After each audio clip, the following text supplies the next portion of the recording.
जी अस्सलाम वालेकुम। इस लेक्चर में पास्ट पेपर का सवाल होगा फाइनल अकाउंट का।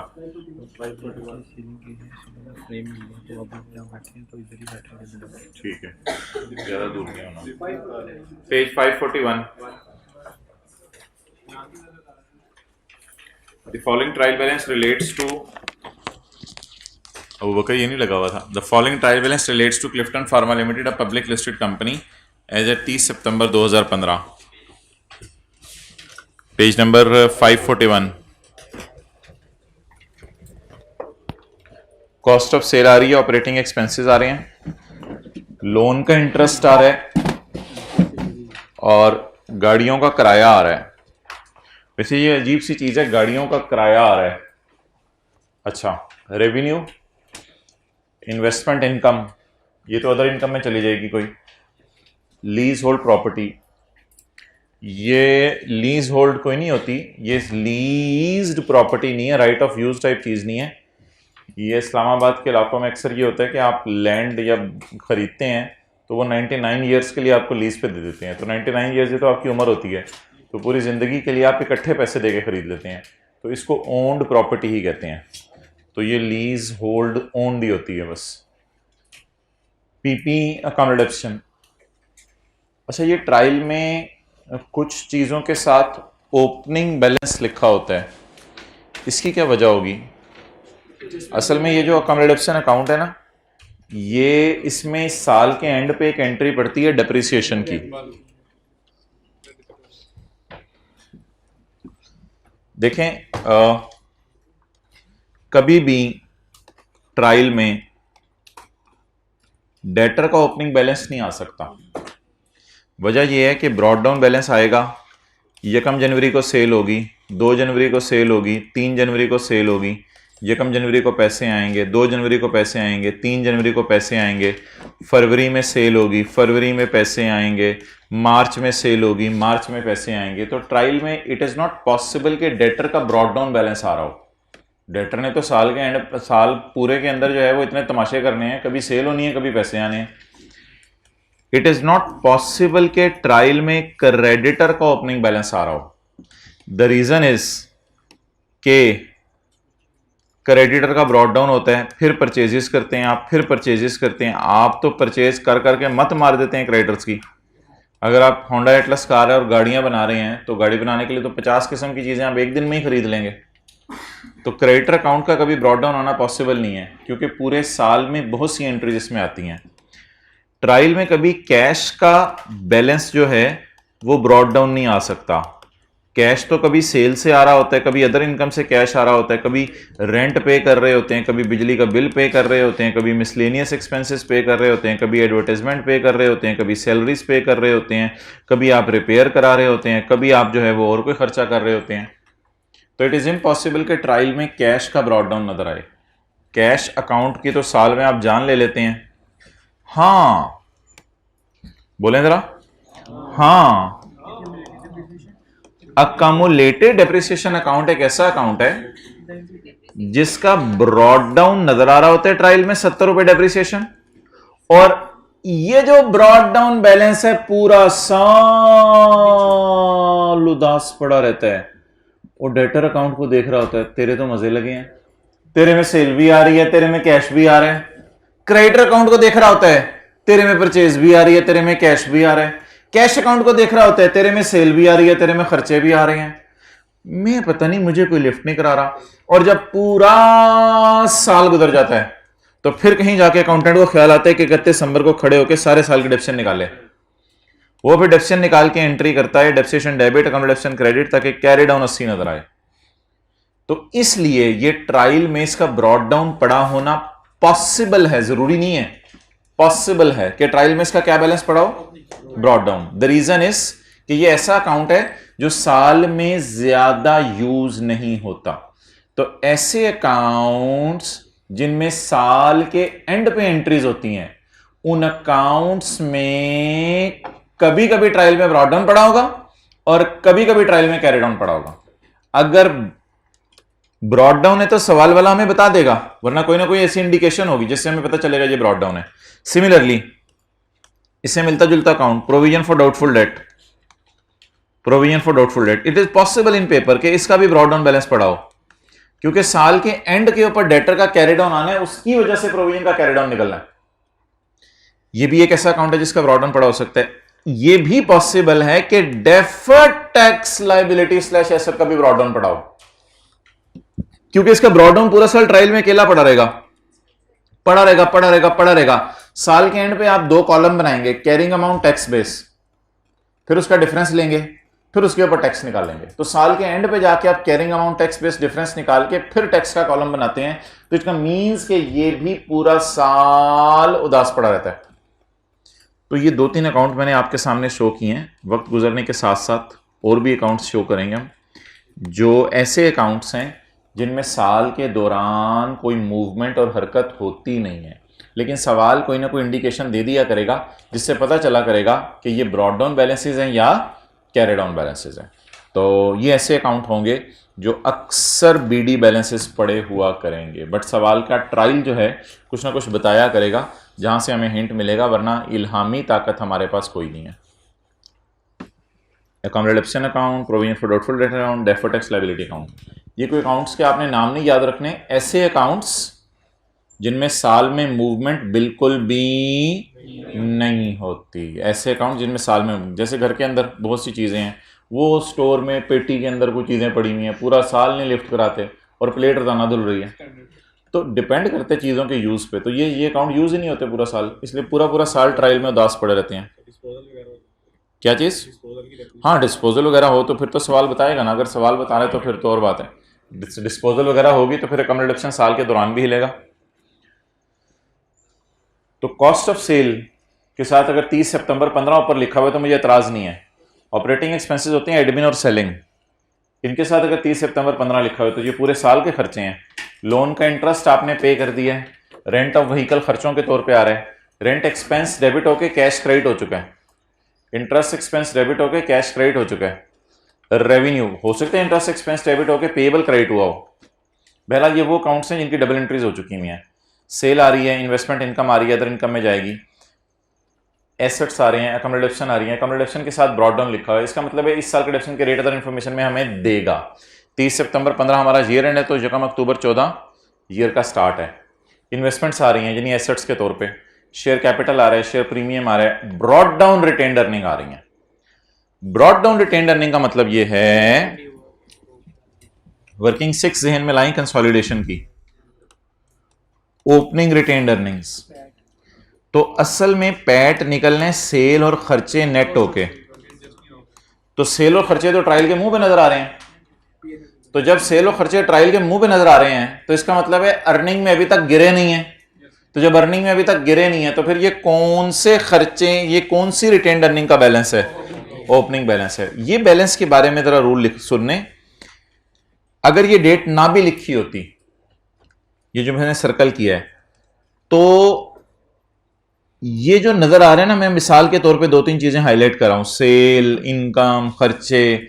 अगर ये यकम अक्टूबर 14 ना भी लिखा होता तो रिटेन्ड अर्निंग जब मैं पढ़ता तो ऐसे ऊपर नजरें उठाता, तो सेल और कॉस्ट ऑफ सेल का पड़े होना ही इस चीज का सबूत है कि रिटेन्ड अर्निंग का कौन सा बैलेंस है? ओपनिंग बैलेंस है। तो यहां छोटा सा लिखें, सेल खर्चे ऊपर पड़े हुए हैं, मुझे पहले ही पता है तू ओपनिंग है। हालांकि सवाल बता रहे हैं जो ओपनिंग है, लेकिन मुझे पहले ही पता है। इसे कहते हैं पहुंची हुई सरकार, यानी आप पहले ही पहुंचे हुए हैं। लिखें सेल और खर्चे पड़े हुए हैं, इसलिए ये बैलेंस मुझे पहले ही पता है ओपनिंग है। तुमने बता के एहसान नहीं किया, छोटा सा लिख लें, यानी सवाल ने बता के सेल और खर्चे पड़े हैं, इसलिए मुझे पहले ही पता है कि ये बैलेंस ओपनिंग है।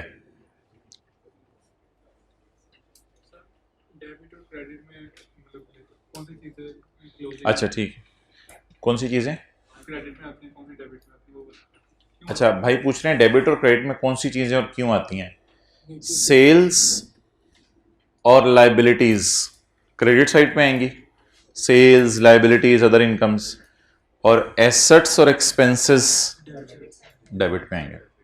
एसेट्स और एक्सपेंसेस डेबिट साइड पे आएंगे, और सेल्स और लाइबिलिटीज और अदर इनकम वगैरह क्रेडिट साइड पे आएंगे। हाँ बेशक ऐसे, उससे कोई फर्क नहीं पड़ेगा। अच्छा जी, लोन, लोन नोट्स, असल में ये लोन है बस, लोन नोट्स का लफ्ज़ हम IFRS 9 में पढ़ेंगे। डेफर्ड टैक्स का ओपनिंग बैलेंस है, इन्वेंट्री का कौन सा बैलेंस है, क्लोजिंग। तो 2-3 अकाउंट्स आप देख लें इसके ना, उन्होंने ओपनिंग बैलेंस दिए हुए किस किस के। तो फिर इसका मतलब है डेप्शन हमसे निकलवाएगा, रिटेन्ड अर्निंग, इसका मतलब है प्रॉफिट हमसे निकलवाएगा, इसका मतलब है कैरिंग अमाउंट टैक्स बेस का डेटा सवाल में देगा। सेल्स और कॉस्ट ऑफ सेल्स अगर ट्रायल में अलग नजर आ रही हैं तो इसका मतलब है अकाउंटेंट ने भी सेल में से खर्चे माइनस करके प्रॉफिट निकालकर RE में नहीं डाला।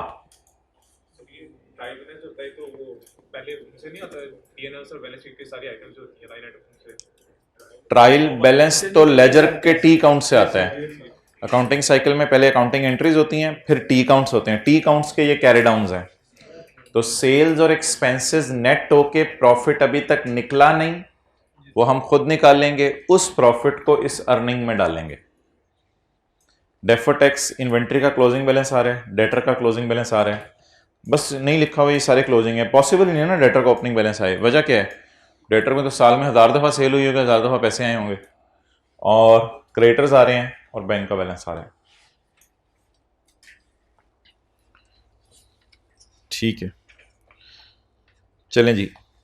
अच्छा, पिछली क्लास में मैंने ट्रायल के अनएडजस्टेड बैलेंसेस पहले पोस्ट कर दिए थे। लेमनेड वाला जो सवाल था, ट्रायल के अनएडजस्टेड बैलेंसेस पहले पोस्ट कर दिए थे। हम ऐसा नहीं किया करेंगे। वो एक छोटा सा सवाल था, 3-4 फिगर्स नज़र आ रही थी, ज़रा आपकी बेस बनानी थी, तो मैंने पहले पोस्ट कर दिया। हम ट्रायल को एक दफ़ा पढ़ लिया करेंगे, पढ़ के हम फॉर्मेट बना लिया करेंगे और फिर पहली रेक्टिफाइंग एंट्री से शुरू करेंगे। ज़रूरी नहीं कि हर एंट्री के लिए ट्रायल में जाना पड़े, कुछ एंट्रीज के लिए ट्रायल में जाना पड़ेगा, कुछ एंट्रीज के लिए ट्रायल में नहीं जाना पड़ेगा। तो लेट्स स्टार्ट। ये वाला AC चला दो। अच्छा भाई, अब इतने ही लोग हैं तो फिर ऊपर वाले हजरात को बुला लेते हैं नीचे, अगर इतने ही लोग हैं। जी आ जाएं भाई, नीचे तशरीफ ले आएँ, आ जाएं सारे। 1-2 मिनट में P&L बैलेंस शीट का क्या हुआ, आ जाओ आगे। चलिए ठीक है, जिन्होंने आने उनको आने दें। ओके चलें जी, आ जाओ भाई। वो देखो लोग उठ के आने लग गए हैं। आ जाए भाई, आ जाए। Profit, prepare statement of profit and loss, SOCI and prepare a balance sheet. चलें उठें, आ जाएं, जल्दी आ जाएं। चलो यार इधर ले आओ कैमरा।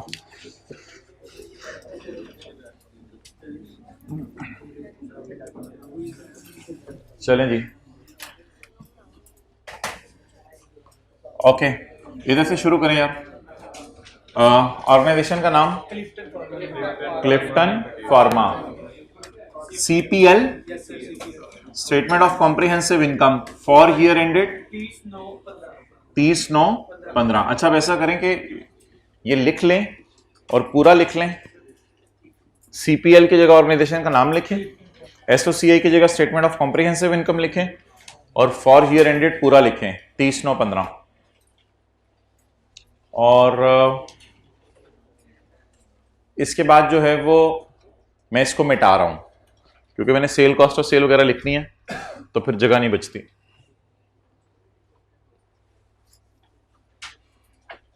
ओके चलें जी, और ऊपर लिख लें ₹1000। ₹1000 में सवाल कर लेंगे। Sales less cost of sales. Dani ji वही सवाल है जिसमें फिगर पूरी रिकॉर्डिंग दो, याद है? अच्छा, सेल्स कॉस्ट ऑफ सेल्स पूरा आपने लिखना है। Gross profit, sales cost of sales, gross profit, add other income. What is the difference between other income and other comprehensive income? Other income में तो आता है मिसाल के तौर पे रेंटल इनकम आ गई, इंटरेस्ट इनकम आ गई, डिविडेंड इनकम आ गई, gain on disposal of fixed asset आ गया, और अदर कॉम्प्रिहेंसिव इनकम में आते हैं रिवैल्यूएशन सरप्लस वगैरह। जी लेस असल में तो आया करेगा सेलिंग एक्सपेंसेस और एडमिन एक्सपेंसेस। लेकिन सेलिंग एडमिन को जमा करके क्या कहते हैं? Operating expenses. ठीक है जी। किधर है वो सामा, किधर है वो? दोस्त सबके गायब हुए होते हैं, चला गया घर, जो घर गया। अच्छा,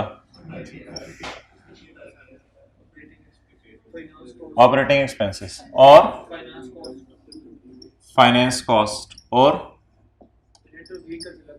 अच्छा जी अदर एक्सपेंसेस। अदर एक्सपेंसेस ये भी एक चीज होती है, अदर एक्सपेंसेस, लेकिन फिलहाल इस सवाल के अंदर कोई ऐसी चीज नहीं है, तो ये मैं बताऊंगा क्या होता है। Operating expenses, cost of sale, finance cost, other expenses, profit before tax less tax expense. अच्छा वैसे मेरे जहन में ये आ रहा है कि आज के बाद ना आप P&L के मुंह पे CT DT ना ही शो किया करें, इसको ना हमेशा आप वर्कआउट कर लिया करें CT DT को, क्योंकि जो पब्लिश फाइनेंशियल स्टेटमेंट्स मैंने आपको दिखाई थी तो उनमें आपने देखा होगा सिर्फ टैक्स एक्सपेंस का लफ्ज नजर आ रहा होता है, CT DT अलग से नजर नहीं आ रहा होता। तो CT DT को हम वर्किंग डाल देंगे तो इसकी वर्किंग बन जाएगी करंट टैक्स एक्सपेंस और डेफर्ड टैक्स एक्सपेंस, तो आ जाएगा प्रॉफिट आफ्टर टैक्स। ओके, अब add other comprehensive income. Other comprehensive income, इसमें रिवैल्यूएशन सरप्लस, वो वाला जिसकी एंट्री होती है एसेट डेबिट सरप्लस इन OCI क्रेडिट, वो वाला सरप्लस। नहीं, इसमें IFRS 9 में कुछ चीजें आएंगी, आप ईद के बाद ना तैयार होके आना, मैं आपको बताऊंगा। देखिए इतने प्यार से वो सवाल पूछता है। अच्छा नेक्स्ट किधर है? जबरदस्त। अच्छा जी, Clifton pharma Limited statement of financial position as on 30/9/15। बस डेली आते रहें, अपने अंदर सवाल उतरवाते रहें और कॉन्सेप्ट्स को लेके जाते रहें। 30/9/2015।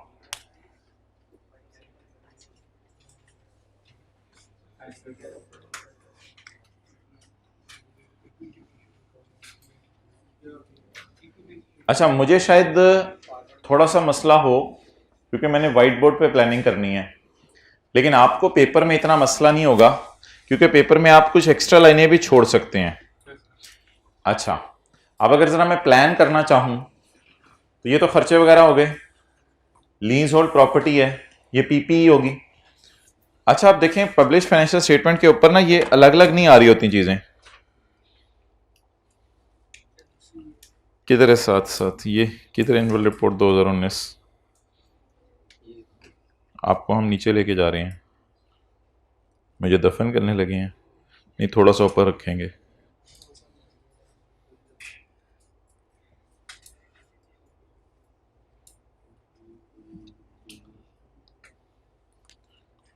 ये कौन है? Syed Haider Ali, chief executive and managing director, अल्लाह इसकी। अच्छा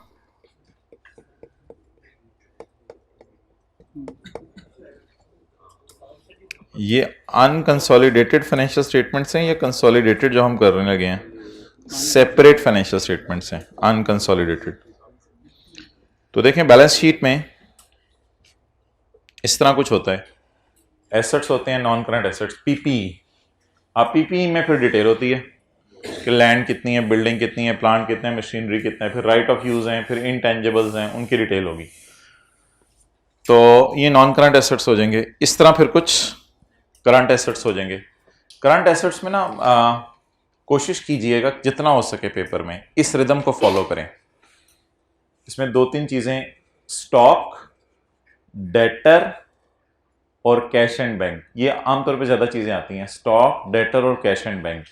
कभी FR1 या इंट्रो में बात हुई है कि इनको इस तरतीब को फॉलो करना जरा बेहतर है? नहीं बात हुई। बेहतर इस तरतीब को फॉलो करना बेहतर है, स्टॉक, डेटर और कैश एंड बैंक, और दरमियान में कोई current portion of lease receivable या इस किस्म की चीजें, या लॉन्ग टर्म लोन रिसीवेबल। अच्छा ये करंट एसेट्स में कुछ चीजें आ जाती हैं। और जो कोई प्री पेमेंट्स टाइप चीजें हैं वो loans, advances, deposits, pre payments, ये सारी चीजें हमने देखनी है क्या होती हैं। ये मुश्किल से नाम भी हैं, लोन्स, एडवांसेस, डिपॉजिट। फिलहाल डेटर्स बेहतर है, stock, debtor, cash and bank, इसी तरतीब से आए। ये करंट एसेट्स हैं। और फिर ना इक्विटी एंड लाइबिलिटीज होती हैं। इक्विटी एंड लाइबिलिटीज में ऑथराइज कैपिटल किसी दिन हम देखेंगे क्या होता है, शेयर कैपिटल वगैरह आता है, अनअप्रोप्रिएटेड प्रॉफिट होता है, रिटेन्ड अर्निंग्स। फिर नॉन करंट लाइबिलिटीज आती हैं, इसमें डेफर्ड टैक्स लाइबिलिटी आ रही है, और फिर करंट लाइबिलिटीज आती हैं। करंट लाइबिलिटीज में करंट पोर्शन आ जाता है, इसमें ट्रेड एंड अदर पेएबल्स में क्रेडिटर्स वगैरह आ जाते हैं, और कोई इंटरेस्ट पेएबल वगैरह आ जाता है। तो ये कुछ तरतीब होती है चीज़ों की, किसी फॉलो हो सके तो बड़ी अच्छी बात है। और P&L के मुंह के ऊपर हमने ये सेल आ रही है, कॉस्ट ऑफ सेल आ रही है, GP, एडमिन और सेलिंग एक्सपेंसेस आ रहे हैं, अदर एक्सपेंसेस मैंने आपको दिखाए हैं आज, other expenses, finance cost, profit before tax. ये मैं कह रहा था CT DT अलग नज़र नहीं आ रहा, तो इसलिए इसको हमने सिर्फ टैक्स एक्सपेंस शो कर दिया। ओके, तो असल में मैं बताना भी ये चाह रहा था कि प्रॉपर्टी की कॉस्ट आ रही है और प्लांट एंड इक्विपमेंट की कॉस्ट आ रही है, लेकिन इन चारों की जगह मैं एक ही लाइन डालूंगा, PP।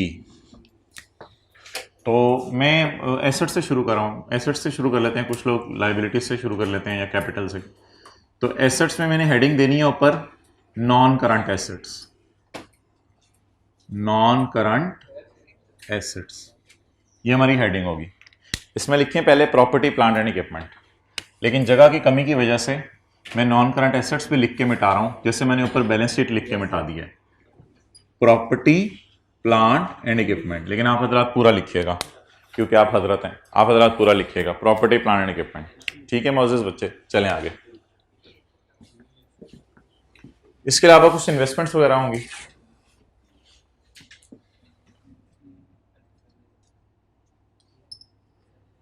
ये कोई हार्ड एंड फास्ट नहीं है, बस ट्रायल देख के नजर मार लें, कुछ चीजें पड़ी हुई हैं। PP है, इन्वेस्टमेंट्स है, शेयर कैपिटल है, शेयर प्रीमियम है, रिटेन्ड अर्निंग्स है। मैं एक दो लाइनें छोड़ देता हूं नॉन करंट एसेट्स के लिए, अगर कोई आ गई। आप पेपर में 3 छोड़ दीजिएगा, आपको कौन पूछने वाला है। ये करंट एसेट्स आ गए। अच्छा, करंट एसेट्स के बाद इक्विटी एंड लायबिलिटीज। असल में ना यहाँ पर हमारा सिंगल और डबल अंडरलाइन लग के क्लोज हो जाना, क्योंकि हमारी बैलेंस शीट की एक साइड पूरी हो जानी है। तो फिर इसमें आगे आएंगी इक्विटी एंड लायबिलिटी,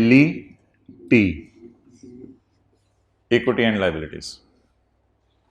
तो इधर आपने कितनी लाइनें छोड़ दी हैं? 5-6 छोड़ दी हैं। चलिए, अच्छा किया। Equity and liabilities, equity and liabilities के अंदर मैंने ये दोबारा लिख के मिटा दिया। अब मैं इधर लिखने लगा हूं equity, equity, share capital, share premium, retained earnings और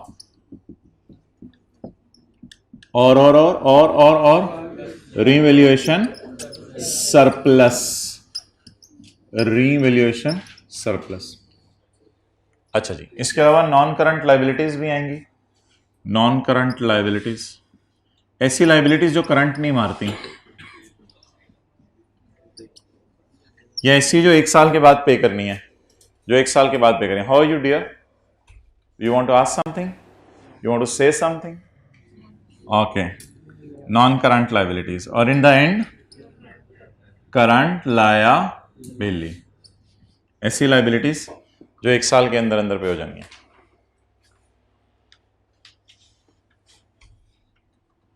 यहां पे एक लाइन लगा रहा हूं मैं, मेरा दूसरा सफा खत्म हो गया है। सफा सबका अपना अपना।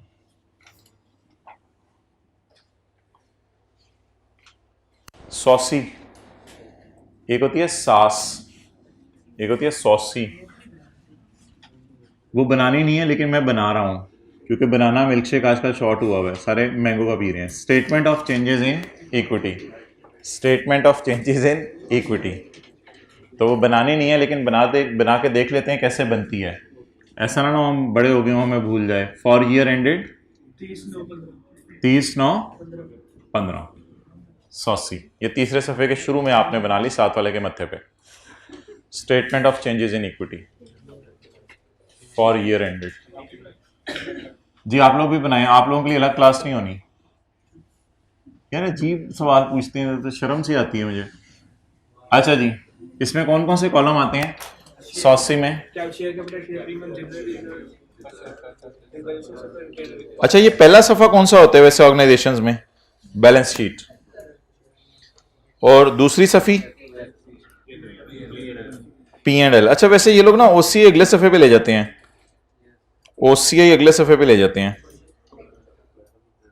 और उसके बाद statement of changes in equity.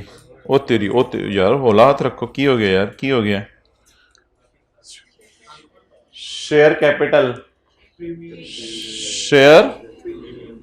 Share capital, share premium,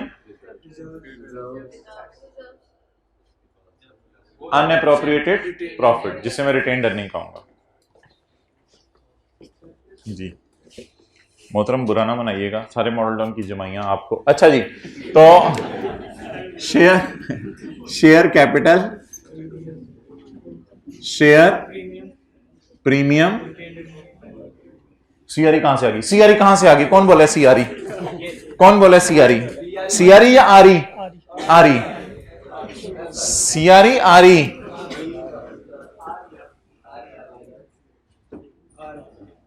retained earning, revaluation, surplus. Abu Bakar, वो मैंने उमैर भाई को कहा था कि यहाँ ना एक वाइट बोर्ड छोटा सा और लगवा दें, फाइनल अकाउंट के सवालों में ज़रूरत पड़ेगी। ठीक है, तो ये कोशिश करो अगली क्लास तक लग जाए। ठीक है, ईद के दिनों में यहाँ छोटा सा ना, इतना सा करके, थोड़ा इधर भी हो जाए अच्छा, तो चलें जी।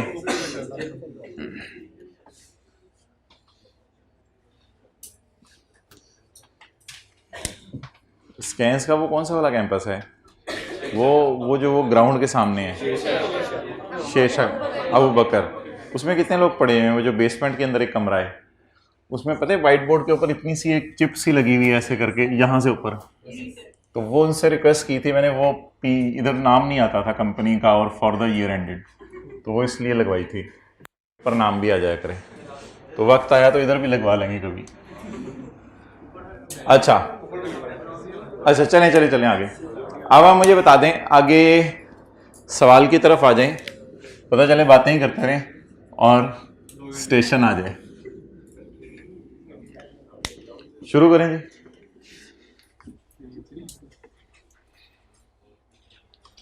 कौन सा है? अच्छा, तो मैं ये कह रहा हूं आप अदर इंफॉर्मेशन से शुरू कर दें। ये कोई मसला नहीं, करंट एसेट्स करंट लायबिलिटीज की मैंने जगह छोड़ दी है, जैसे जैसे आती रही वैसे वैसे मैं लिखता रहूंगा। लेट्स स्टार्ट जी। The effective interest rate on loan is 6% per year. Effective interest rate है लोन पर 6% पर ईयर। अच्छा, अब कि क्या ढूंढूं मैं जाके ट्रायल में?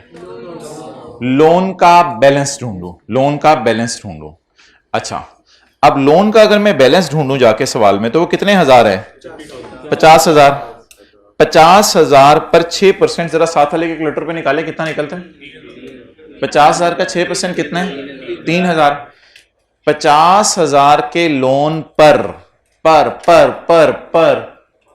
सवाल पढ़, 50,000 के लोन पर कितना इंटरेस्ट बना? 3,000। 50,000 के लोन पर कितना इंटरेस्ट बना? 3,000। पे कितना किया है? बोलें बोलें बोलें बोलें, पे कितना किया है? 1500। ये क्या चक्कर है? 1500 पेड आ रहा है और टोटल 3,000 आ रहा है। तो अगर टोटल 3,000 आ रहा है और पेड 1500 आ रहा है, तो बाकी 1500 क्या होगा? पेएबल। तो पेएबल की एंट्री करूं या 3,000 की एंट्री करूं? पेएबल की एंट्री करूं या 3,000 की? फिलहाल पेएबल की एंट्री कर देता हूं। जब ट्रायल उठाऊंगा मैं सवाल के एंड पे, आखिरी लम्हों में, जब 20-25 मिनट चल रहे होंगे आखिरी क्लास के, तो ट्रायल के मुंह से आके चीजें उठानी शुरू करूंगा, तो उस वक्त इस 1500 को भी उठा लूंगा। इस 1500 की टेंशन ना लें। मुझे बताएं बन कितना रहा है इंटरेस्ट? 20,000 जरब 50,000 जरब 6%। बन कितना रहे? ट्रायल में इसमें से कितना पड़ा हुआ है? जैसे बिजली का बिल 12 रुपए बन रहा हो, ट्रायल में 11 रुपए पड़ा हो, तो दिसंबर का फिर पेएबल होगा। तो इस टाइप की कोई चीज है। तो 3000 की एंट्री करूं या 1500 की? 1500 की। 1500 की एंट्री बता दें।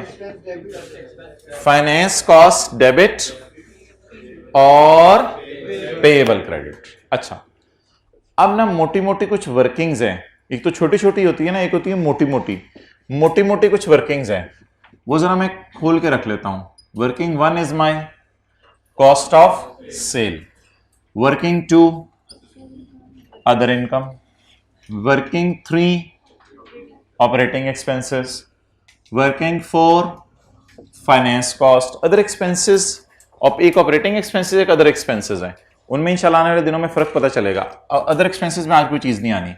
वर्किंग 5 टैक्स एक्सपेंस और वर्किंग 6 रिवैल्यूएशन की एडजस्टमेंट जैसी खुली वो टैकल कर लेंगे हम।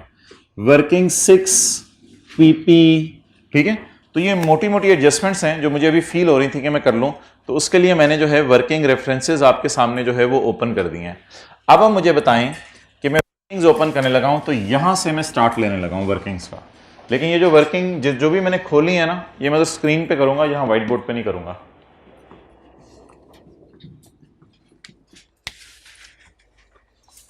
पॉज करो, इधर ले आओ। अच्छा, अब मोहतरम क्या करें जी, अब बिस्मिल्लाह पढ़ के जो है वो आप वर्किंग्स खोलना शुरू करें। वर्किंग्स आपने किस सफ़े से खोलनी है? तीसरे सफ़े के, मत स्टेटमेंट चेंज इक्विटी 4-5 लाइनों की है, बस तीसरे सफ़े के एंड से वर्किंग्स खोलना शुरू कर दें। चलें जी, वर्किंग नंबर 1 उधर मैंने क्या खोली है? Cost of sale. चलें जी, कुछ 4-5 लाइनें छोड़ दें। हमें कैसे पता चलेगा पेपर में 4-5 लाइनें छोड़ दें? अभी सब्र कर जाए ना, हमें अब सब कुछ तो नहीं ना एकदम पता चल जाना।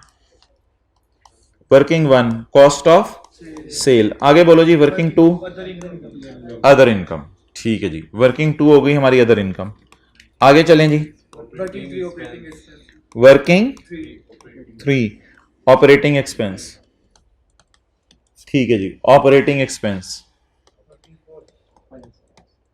पहले वर्किंग 3 के एक्सपेंस का आखिरी वाला ई मुझे लिख लेना तो फिर बोलना। अच्छा, वर्किंग 4 फाइनेंस कॉस्ट जी। आगे बोलें, आगे बोलें। वर्किंग 5 अदर एक्सपेंस, वो मैंने वर्किंग 5 के आगे कुछ लिखे?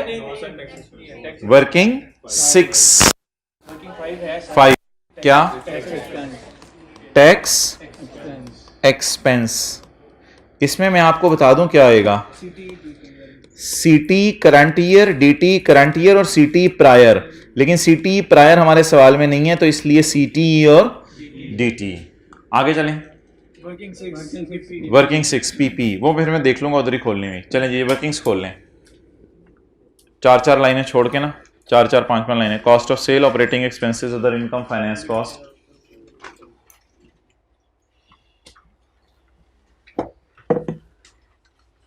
ये डालो।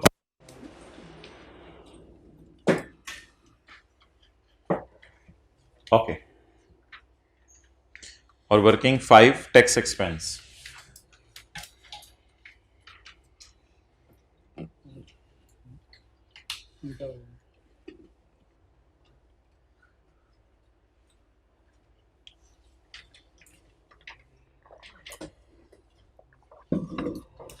इसी मौके पे आपने डिसाइड करना है कि सवाल रुपीज इन मिलियन में करना है या रुपीज इन 1000 में करना है। अब इट्स अप टू यू कि सवाल रुपीज इन मिलियन में करें या 1000 में। ट्रायल का डाटा रुपीज इन 1000 में है और और other information rupees in million में है। यानी जैसे ये 7 मिलियन आ रहा है तो इसको अगर मैं 7000 लूंगा, अगर मैं सवाल सॉल्व करना चाहता हूं रुपीज इन 1000 में, तो मैं रुपीज इन 1000 के अंदर सवाल रुपीज इन मिलियन। अच्छा चलें ठीक है, रुपीज इन 1000 ट्रायल से उठाया, रुपीज इन 1000 में ही कर लेते हैं। 3000 की एंट्री करनी है या 1500 की? 1500 की जी। एंट्री बताएं। Interest expense in finance cost debit और interest payable credit. Interest expense in finance cost debit और इंटरेस्ट पेबल क्रेडिट। अब क्या करूं, वर्किंग फोर में जाऊं या यहीं कर दूं ऐसे करके? वर्किंग फोर में जाएं और वहां जाके क्या करें जी?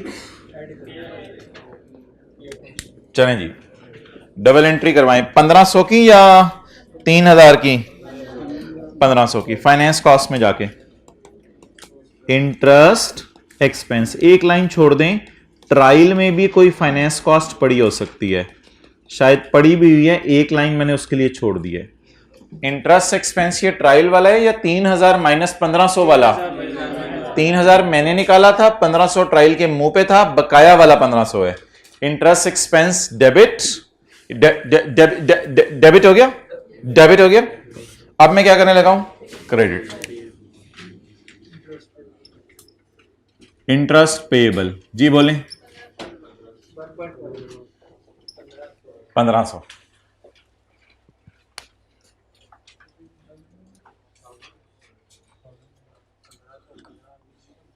रुपीज इन 1000 में डबल एंट्री पूरी हो गई। पेबल बढ़ गए और इधर लाओ खर्चे भी बढ़ गए।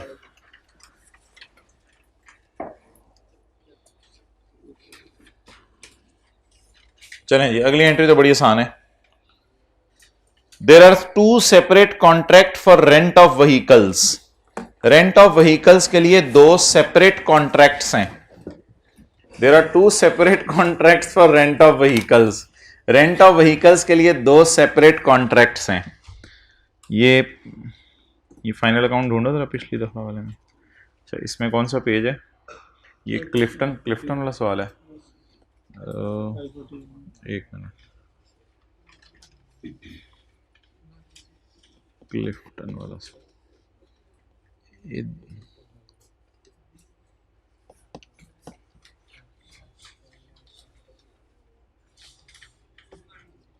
जी जी बिल्कुल, वो मैं कुछ और ढूंढ रहा था।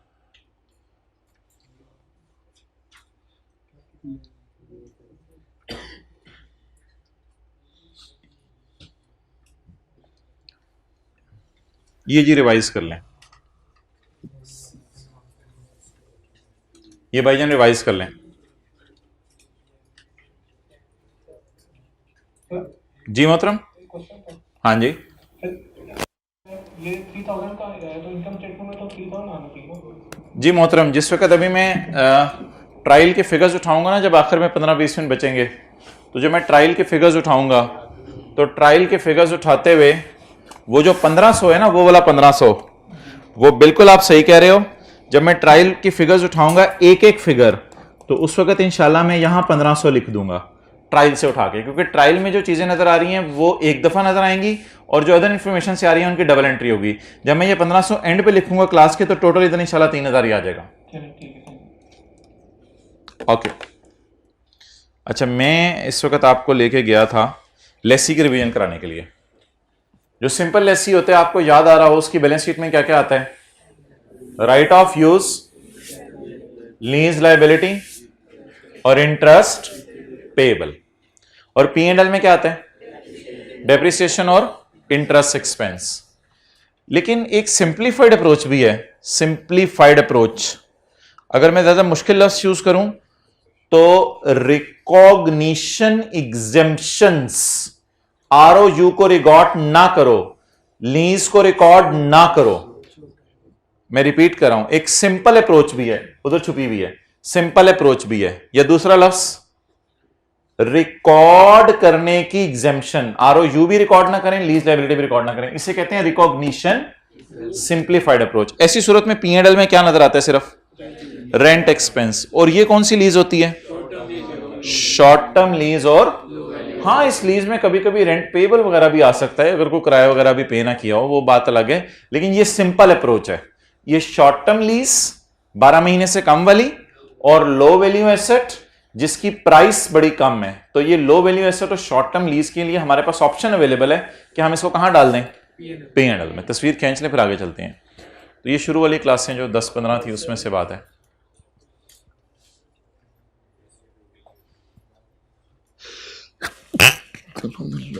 ओके, रिकॉर्डिंग में भी इसी तरह गई होगी। अच्छा आगे चलो, ज्यादा इंटेंसिटी से गई होंगी, अगले बंदे हिल गए होंगे। अच्छा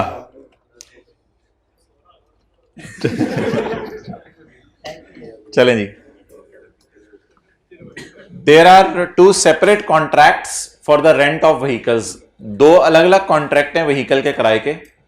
A recent review by finance department of these contract has reached the conclusion that 7 million of total rental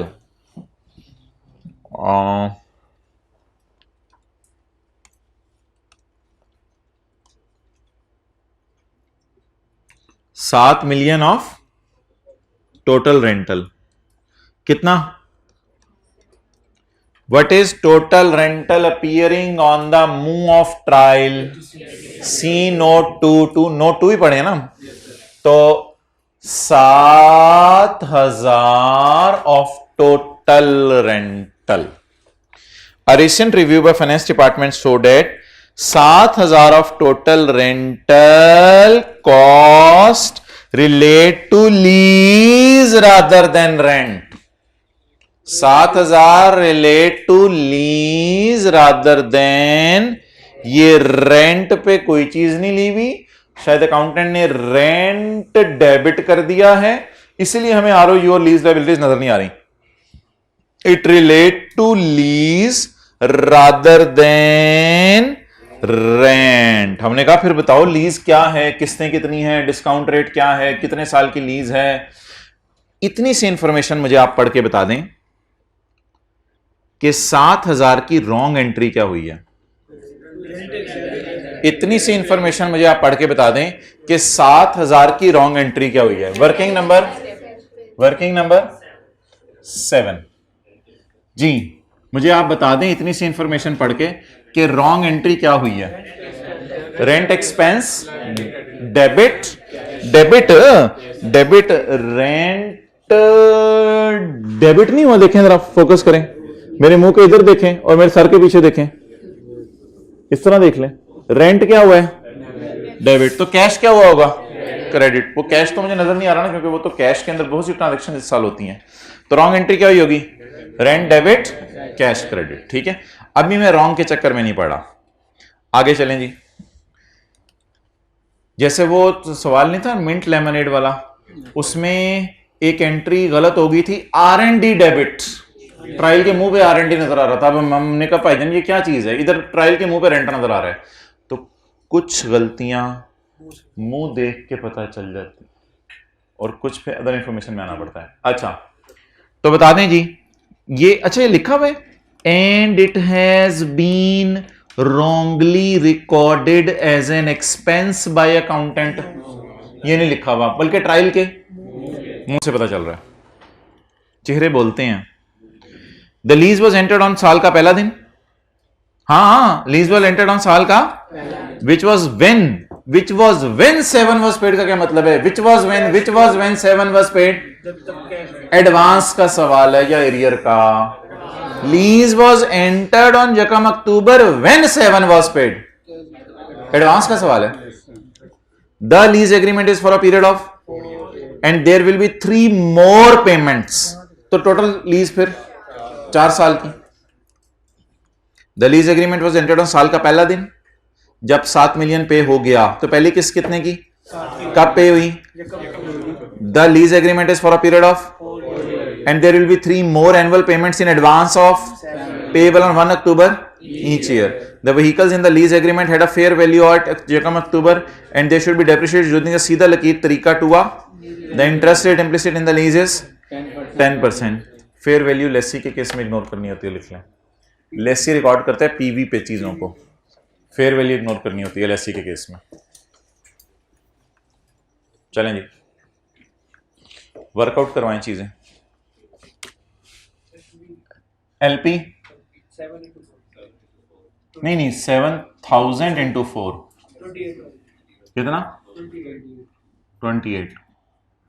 अच्छा, ट्रायल के मुंह पे 7,000 क्यों नजर आ रहा है, 28 क्यों नहीं नजर आ रहा? जो पहली देखे ना, पहली किस्त पहले साल तो पहली किस्ती पे हुई होगी ना, तो जब किस्त पे हुई होगी तो रेंट डेबिट कैश क्रेडिट। हम लीज पढ़ मर गए और उसने 7,000 का किराया पे किया, रेंट डेबिट कैश क्रेडिट, चपेड़ मारे बंदा। तो उसने सादा सी एंट्री कर दी, rent expense debit cash credit, हम मर गए। क्या क्या कर लीज पढ़ 7,000 इंटू 1 माइनस, अच्छा हाँ एडवांस का सवाल है, 7,000 plus 7,000 into 1 minus 1.1 raise to power minus 3, क्योंकि 4 साल है ना तो पहली किस्त को डिस्काउंट नहीं करना, डिवाइडेड बाय 0.1, 24408। इसको कभी भी अपने फेयर वैल्यू से कंपेयर नहीं करना, बस जो पीवी है उसी पे बुक कर देना एलएससी के केस में। चलें जी, date, instalment, principal, vice principal और बैलेंस। जी, यकम अक्टूबर 2014, ये हमारे साल का पहला दिन है। चलें जी, पीवी बताएं। 24408। अगली किस्त कब पे होगी? उसी दिन, कोई दूर जाने की जरूरत नहीं, 7,000। और अगली किस्त यकम अक्टूबर 15। अगली किस्त लेकिन इतना ज्यादा बनाने की जरूरत नहीं थी हमें, ये सिर्फ किस्तें मैंने बना दी हैं, लेकिन इतना ज्यादा बनाने की जरूरत नहीं थी। ओके, कैलकुलेटर पकड़ के एक मिनट सारे चुप रहे, एक दो बंदों को जरा इंटरेस्ट निकालने दें। उस क्लास में माइक पकड़ा दे किसी को, भाई कैलकुलेटर पकड़ो, और चुप रहे सारे। कैलकुलेटर पकड़ के 24408 पे 10% लगाओ, निकलवाएं 24408 पे 10% लगाने दें। भाई कितना आ रहा है जवाब उस क्लास में? माइक कोई पकड़े, 24408 पे 10% लगाओ। कोई माइक पकड़े, 24408 पे 10% लगाएं, जल्दी जल्दी जल्दी। क्या आ रहा है जवाब भाई? जी 24408 पे माइक ऑन नहीं हो रहा जी भाईजान। 24408 पे 10% लगाएं, जल्दी लगा। 2441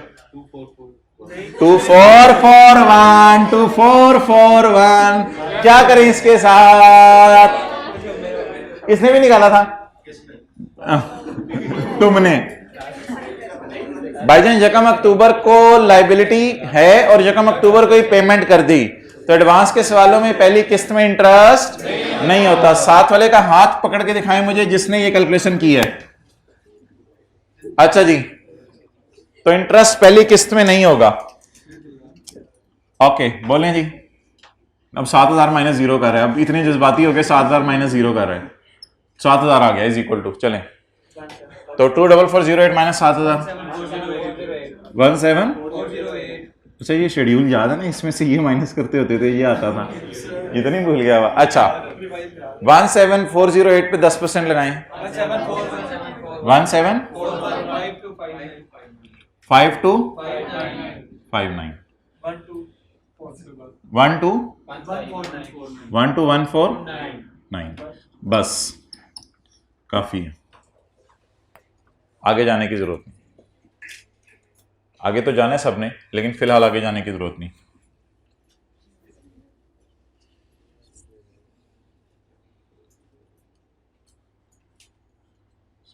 दो 2099 में आप लोग होंगे इंशाल्लाह। अच्छा भाई कह रहे हैं मैं तो नहीं होऊंगा मेरे ख्याल से।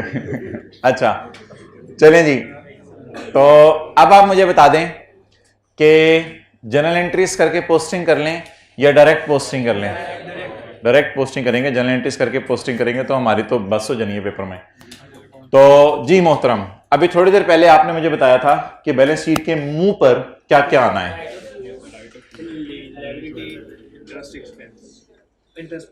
राइट ऑफ यूज, क्या लो वैल्यू एसेट है? नहीं। क्या शॉर्ट टर्म लीज है? नहीं। आरओयू आने, लीज लायबिलिटी आनी है, इंटरेस्ट पेबल आने, और P&L में डेप्रिसिएशन और इंटरेस्ट एक्सपेंस आने। क्लियर? ओके, आप मुझे सजेशन दें, पहले मैं आरओयू वगैरह निकाल लूं या डेप्रिसिएशन निकाल लूं? डेप्रिसिएशन निकाल लूं ताकि आरओयू में फिर डेप्रिसिएशन माइनस करनी होती है तो वो फिर बाद में मुझे मसला ना आए। ठीक है, तो आपको याद है लीज की जो हमारी दूसरी या तीसरी क्लास थी उसी में हमने एडवांस का सवाल कर लिया था और उसी में मैंने आपको कहा था कि P&L बैलेंस शीट बनाएं। तो ये लीज की शुरू वाली क्लासों में हमने P&L बैलेंस शीट डायरेक्ट बनाना सीखा हुआ है, तो डायरेक्ट P&L बैलेंस शीट बना लें। चलें जी बिस्मिल्लाह पढ़ें। Balance sheet, P&L balance sheet, depreciation और इंटरेस्ट रिकॉर्ड करना है। कोई मसला बता दें डेप्रिसिएशन रिकॉर्ड करने में जो आप अभी महसूस कर रहे हो। हाँ, कि कॉस्ट ऑफ सेल में जानी है डेप्रिसिएशन, अगर मशीन है और कोई फैक्ट्री में यूज हो रही है, या ऑपरेटिंग एक्सपेंसेस में जानी है यानी एडमिन ऑफिस हेड ऑफिस में यूज हो रही है, या सेल्स ऑफिस में यूज हो रही है। तो इसमें ना हम खुद नहीं नतीजे पे पहुंचा करेंगे, पहले हम पूछा करेंगे सवाल से। ये थोड़ा सा वर्स सवाल था। इस सवाल में ना नीचे कहीं जाके उसने लिखा हुआ था ऑल डेप्रिसिएशंस। अब वो पीपी की भी ROU की भी जाहिर बात है should be charge to cost of sale, लेकिन आजकल आई जरा ज्यादा वाज़ेह गाइडेंस दे रहे साथ साथ। ये कहीं अजीब सा जाके साइड पे लिखा हुआ था। सारी डेप्रिसिएशन कहां डालें?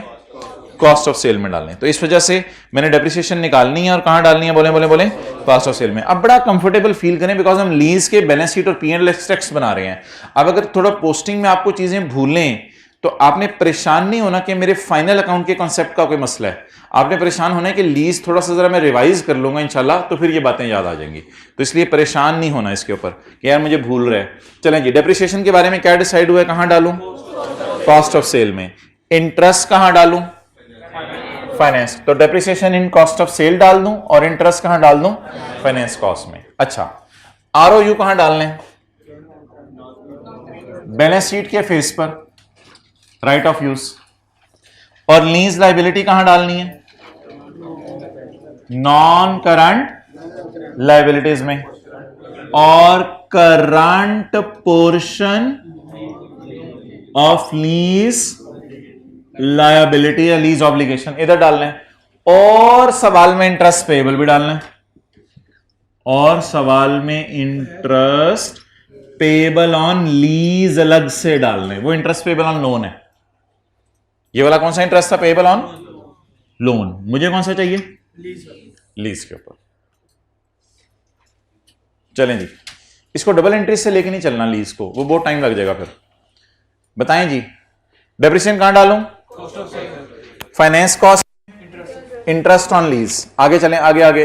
बैलेंस शीट के फेस पे ROU, यहां लीज लाइबिलिटी का नॉन करंट पोर्शन और यहां करंट पोर्शन। और यहां अगर एडवांस का सवाल है तो interest payable.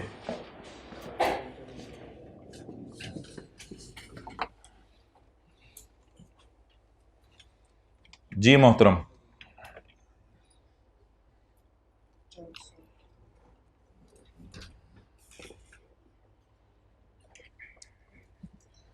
Cost of sale में क्या डालूं? डेप्रिसिएशन। किसकी? एक लाइन छोड़ दी है मैंने ऊपर। किसकी? ROU की। जी भाईजान, डेप्रिसिएशन किस पे लगाऊं? ना ना ना ना 24408। इसमें IDC भी डालेंगे, इसमें इंस्टॉलेशन भी डालेंगे, इसमें डी इंस्टॉलेशन की PV भी डालेंगे। ये सारी चीजें डाल के कॉस्ट बनेगी मेरे एसेट की, इसको मैं डेप्रिशिएट करूंगा। ये तो बहरहाल मैं वो चीजें आपको कराने लग गया जो कि इस सवाल का इस वक्त पार्ट नहीं है। तो इस सवाल में अल्लाह का शुक्र है ये चीजें दी नहीं हुई। क्या इस अमाउंट को डेप्रिशिएट करते हैं या इसमें IDC लॉयर की फीस भी डालते हैं? जब डेप्रिशिएट करने की बारी आती है तो लॉयर की फीस भी डालते हैं और सारी चीजें भी डालते हैं। तो ऐसे ही मैंने आपको थोड़ा सा हल्का सा ना अंदर छेड़ा था कि ईद के दिनों में आप जरा रिवीजन कर लें। अच्छा, तो डेप्रिसिएशन बता दें जी ROU की 244 डिवाइडेड बाय 4 मल्टीप्लाइड बाय कुछ करने की जरूरत नहीं है क्योंकि हमारे साल पूरा लीज चली है। Into divided by 4 years 61 double एंट्रियों की टेंशन नहीं लेनी। 6102 डबल एंट्रियों की टेंशन नहीं लेनी। द रीजन इज के आपने जिस वक्त सवाल सॉल्व कर रहे होना है, लीज ऑटोमेटिकली जो है जब आप सारे एक्सट्रैक्ट्स पोस्ट कर देंगे तो वो चीजें ऑटोमेटिकली इंशाल्लाह सही पोस्ट हो जाएंगी। तो डबल एंट्री नहीं करनी साथ साथ लीज में, वरना टाइम लग जाएगा। डबल एंट्रीज करके भी मैं चल सकता था वरना टाइम लग जाना था। जी, क्या डेबिट हो गया? डेप्रिसिएशन। और क्या आता है, किसी को लीज याद हो? इंटरेस्ट। इंटरेस्ट कहां डालूं? फाइनेंस कॉस्ट में। ये इंटरेस्ट किसका था? लोन का। और ये इंटरेस्ट लीज का। अच्छा मुझे बताएं, अगर हमारा ईयर एंड क्या है? 30 सितंबर 15। 30 सितंबर 15 का इंटरेस्ट काश 30 सितंबर को 15 को नजर आता अगर सवाल एरियर का होता, लेकिन अब सवाल एरियर का नहीं है, बल्कि तो 30 सितंबर 15 का इंटरेस्ट 30 सितंबर 15 को नजर आएगा या यकम अक्टूबर 15 को? तो जिस तरह बिजली का बिल सितंबर का अक्टूबर में पे होता है, उसी तरह हमारे पूरे साल का इंटरेस्ट सितंबर की रात को पे होगा या अक्टूबर की सुबह, लेकिन पीएनएल में तो हमारे जाएगा ना। तो 1741। ये तकरीबन लीज की कोई दूसरी या तीसरी क्लास थी जिसमें ये सारी चीजें की थी हमने।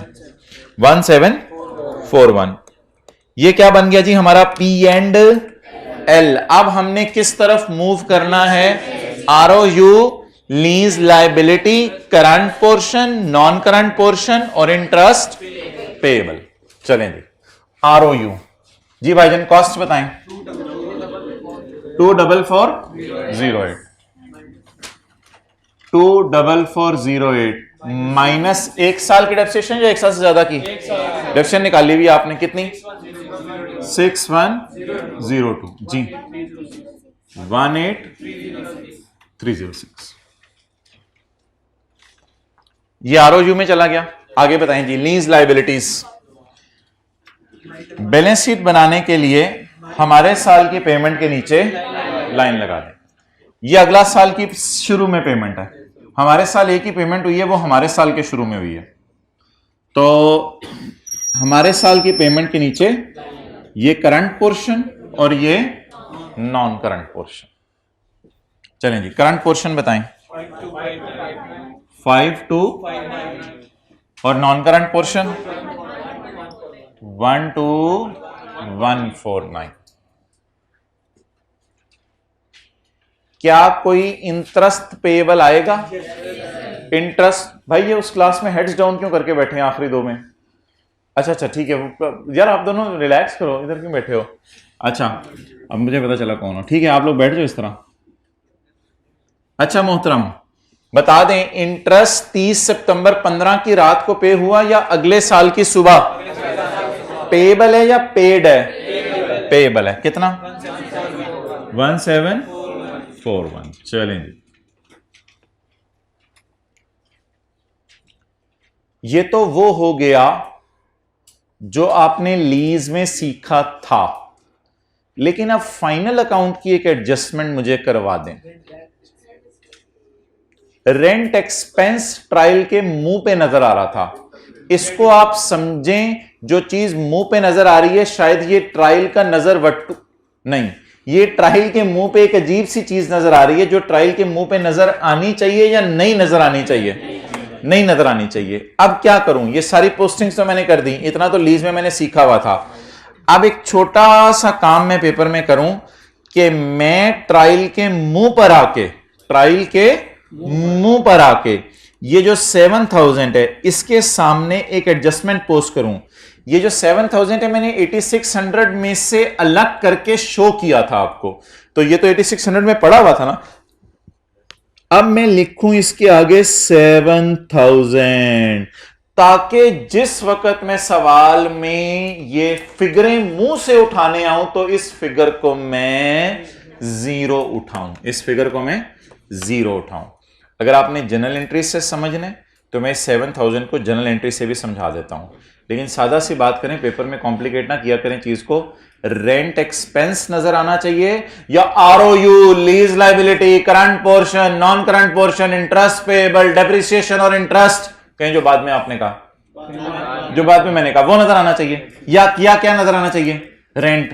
तो रेंट नजर आ रहा था, रेंट नजर आ रहा था, रेंट नजर आ रहा था, जो नजर आना चाहिए था वो मैंने शो कर दिया, जो नजर आ रहा है उसे मैं माइनस करके जीरो कर दूं। जैसे R&D को हमने उड़ा के फेंक दिया था ट्रायल के मुंह से, ट्रायल के मुंह पे R&D टाइप अजीब सी कोई चीज नजर आ रही थी, उसमें से हमने R एक्सपेंसेस में ले गए थे, D को एसेट बना दिया था और उसके बाद हमने उसे डिप्रिशिएट कर दिया था। अच्छा, अब अगर आपको ज्यादा मसला है ना, तो फिर जो है वो मैं आपको इसकी जनरल एंट्री शो कर देता हूं टाइम जाया करने के लिए। लेकिन पेपर के लिए क्या रूल है, जो होना चाहिए वो कर दो, कर दिए बैलेंस शीट के मुंह पे। और क्या नजर आ रहा था, रेंट खाली। क्या रेंट नजर आना चाहिए था या और कुछ चीजें नजर आनी चाहिए थी? तो जब और कुछ चीजें शो कर दी तो रेंट को चुप करके माइनस कर दें ताकि रेंट नजर ना आए। और अगर किसी को ज्यादा नहीं तकलीफ तो ना बोलो, अगर किसी को ज्यादा मसला है तो ये मैंने सोल्यूशन निकाला है, आप मत निकालें। ये एंट्रीज होनी चाहिए थी, ROU debit, lease liability, credit. और फिर उसके बाद ये डेट सही लगी हुई है गलत लगी हुई है? डेट्स में लगता है किसी और सवाल की उठाई हुई है, डेट्स गलत लगी हुई है ना। दानिश ये किताब में सही कर देना, सॉफ्ट में डेट्स को छोड़ें। ROU debit, lease liability, credit. Lease liability debit, bank credit. Interest debit, interest payable, credit. डेप्शन debit, account डेप्शन। ये सारी एंट्रीज हमने पोस्ट कर दी हैं। इसकी जगह ट्रायल का मुंह क्या कह रहा था, रेंट ऑफ व्हीकल एक्सपेंस। मैंने एज इट इज ट्रायल वाला लफ्ज उठाया, rent of vehicle expense debit, bank या कैश, जो भी बैंक या कैश, क्रेडिट। अब ये अकाउंटेंट ने गलत एंट्री कर दी और करनी थी ये। अब देखें, कैश उसने भी क्रेडिट कर दिया, हमने भी क्रेडिट कर दिया, क्योंकि कैश की एंट्री अकाउंटेंट भूलता नहीं, तो इसको रेक्टिफाई करना नहीं। अब ओरिजिनल एंट्री मत पोस्ट किया करें लीज में, तो हम इतने एक्सपर्ट हो चुके हैं कि ओरिजिनल एंट्री करने की बजाय हम टेबल से ही पोस्टिंग कर लेते हैं। तो ओरिजिनल एंट्री पोस्ट कर दी मैंने। अब बता दें ट्रायल के मुंह पे स्टिल क्या पड़ा हुआ है, ये जो डेबिट नजर आ रहा है, इस 7,000 को मैं क्या करूं, रिवर्स द रॉन्ग। इस रॉन्ग को मैं क्या कर दूं, रिवर्स कर दूं। कैसे रिवर्स करूं, कैसे, जो नजर आ रहा है उसको रिवर्स कर दूं। तो अगर आपको ज्यादा शौक चढ़ा हुआ है जर्नल एंट्रीज का, तो फिर जर्नल एंट्री क्या हो चुकी है, रेंट डेबिट, कैश क्रेडिट। तो रेंट डेबिट हुआ है, रेंट को क्या कर दें, क्रेडिट कर दें। डन। चलें जी, जी पूछें पूछें। पेपर में आप यही -7,000 अपने लिए कर लीजिएगा, और कुछ करने की जरूरत नहीं। हाँ, क्वेश्चन पेपर में -7,000 कुछ नहीं होगा जी, करके देख लेना। हाँ, क्या चीज,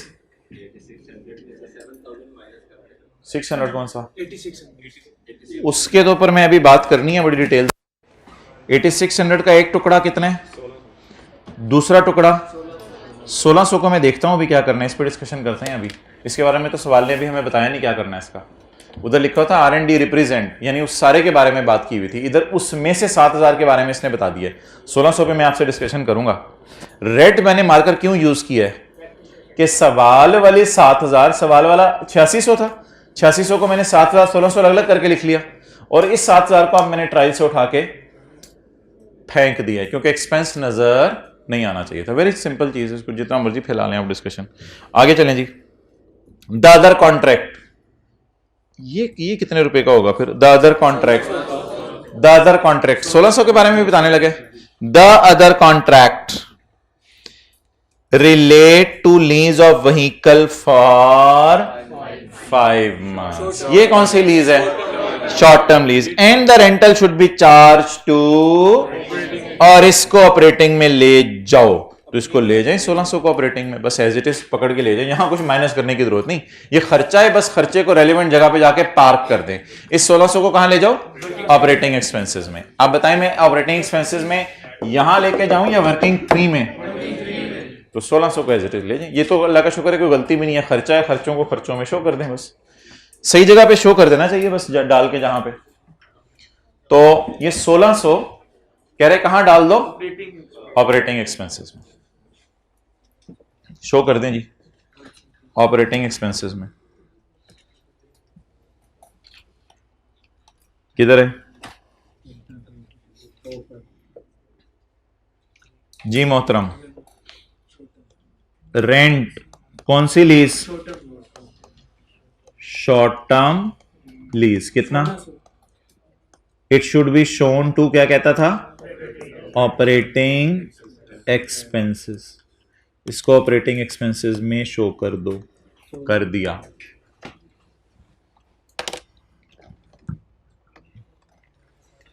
ओके आगे क्या कहते हैं जी, ये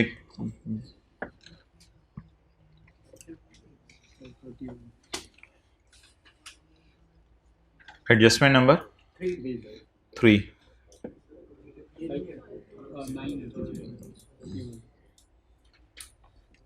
other plant and equipment is depreciated at 20। Other इसने इसलिए बोला कि व्हीकल के अलावा कोई चीजें होंगी, वो जो व्हीकल ROU वाली है। Other plant and equipment depreciated 20% by using reducing balance method and all depreciation of PPE should be charge to cost of sale and leasehold property is a life of 25 years. अब leasehold की 25 years life है, plant and इसकी 20% है, तो depreciation किसकी मैं निकालूं पहले, प्लांट की 20% इसकी डेप्रिसिएशन है, और जो मेरी प्लांट एंड इक्विपमेंट है, और इसकी लाइफ कितने हैं सी नोट 4 में। चलें जी, अब मुझे आप बता दें 20% जो मैंने डेप्रिसिएशन चार्ज करनी है रिड्यूसिंग बैलेंस मेथड के ऊपर, इसकी एंट्री बता दें। पॉइंट 3 की बताएं entry, depreciation debit, account depreciation credit. चलें जी पोस्ट कर दें, अमाउंट बता दें, amount depreciated at 20% by reducing balance method या by straight line, by reducing balance method। जी मोहतरम, what is the cost, what is opening accumulated depreciation, अगर इन दोनों का मैं डिफरेंस लूंगा तो what is my opening BV 150,000। 150 पे डेप्रिसिएशन चार्ज करूं या 197 पे, अगर स्ट्रेट लाइन होता तो 197 पे, अगर WDV मेथड है तो 150 पे, तो 150,000 के ऊपर क्या चार्ज कर दें, डेप्रिसिएशन चार्ज कर दें। डेप्रिसिएशन की डबल एंट्री करने से पहले मुझे चाहिए कि मैं कुछ फॉर्मेट्स खोल के रख लूं, that is working number 6 and that is of property plant and equipment। तो इसके लिए वर्किंग 6 के लिए जगह छोड़ी हुई आपने या नहीं छोड़ी हुई, वर्किंग 6 के लिए जगह छोड़ी हुई है, कमाल होगी। वर्किंग 6 के लिए आपने जगह छोड़ी हुई है, कितनी लाइनें छोड़ी हुई हैं, 4 5 6 लाइनें छोड़ी हुई हैं वर्किंग 6 के लिए। चलें जी शुरू करते हैं। Working 6 property plant and equipment, इस वर्किंग का आपने जरा पैटर्न देखना है, बड़ा सिंपल सा है PPE का पैटर्न। हमारे पास कौन कौन सी चीजें आ रही हैं, हमारे पास प्लांट वगैरह आ रहे हैं, लेस अकामुलेटेड डेप्रिसिएशन, और हमारे पास लीज होल्ड प्रॉपर्टी आ रही है, और इंशाल्लाह उसमें से हम लेस कर देंगे अकामुलेटेड अमोर्टाइजेशन। उसने अकामुलेटेड अमोर्टाइजेशन लिखा हुआ है या डेप्रिसिएशन लिखा हुआ है, कम्युलेटेड अमोर्टाइजेशन में से डेप्रिसिएशन का लफ्ज़ इसके लिए होना चाहिए। अच्छा तो डेप्रिसिएशन ही करें, ये बहुत पुराना लफ्ज़ है, कम्युलेटेड डेप्रिसिएशन।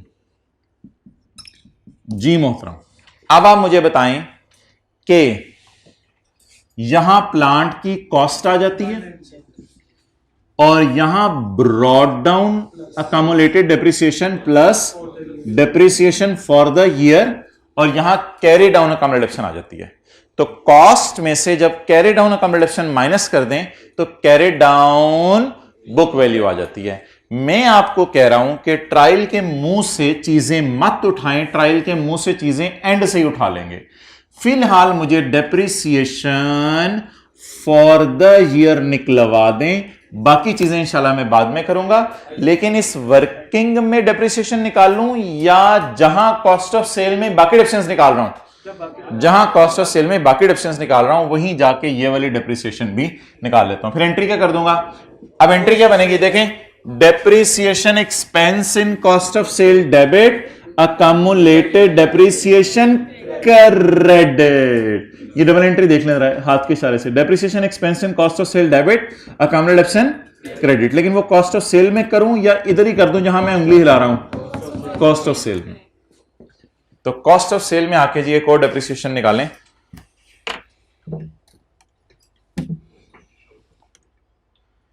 जी स्ट्रेट लाइन मेथड है या रिड्यूसिंग बैलेंस? चलें जी, डेप्रिसिएशन किसकी निकालने लगे हैं जी? नहीं, पीपी की नहीं, प्लांट की। गलत बात की है, पीपी में तो सारी चीजें आ जाती हैं।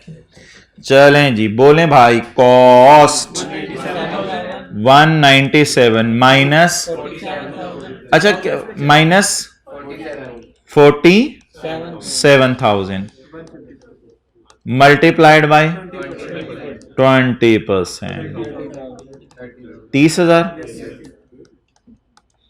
क्या एंट्री बनी जी? Depreciation in cost of sale debit, 30,000 पे डेबिट, डेबिट मैंने पोस्ट कर दिया, और accumulated depreciation credit, depreciation debit, accumulation credit, double entry post हो गई। अब ये जो ब्रॉड डाउन में ट्रायल में इंशाल्लाह एंड से उठा लूंगा, एंड पे सवाल के, और ब्रॉड डाउन में ये डेफिनेशन डालूंगा तो कैरी डाउन खुद ही आ जाएगी।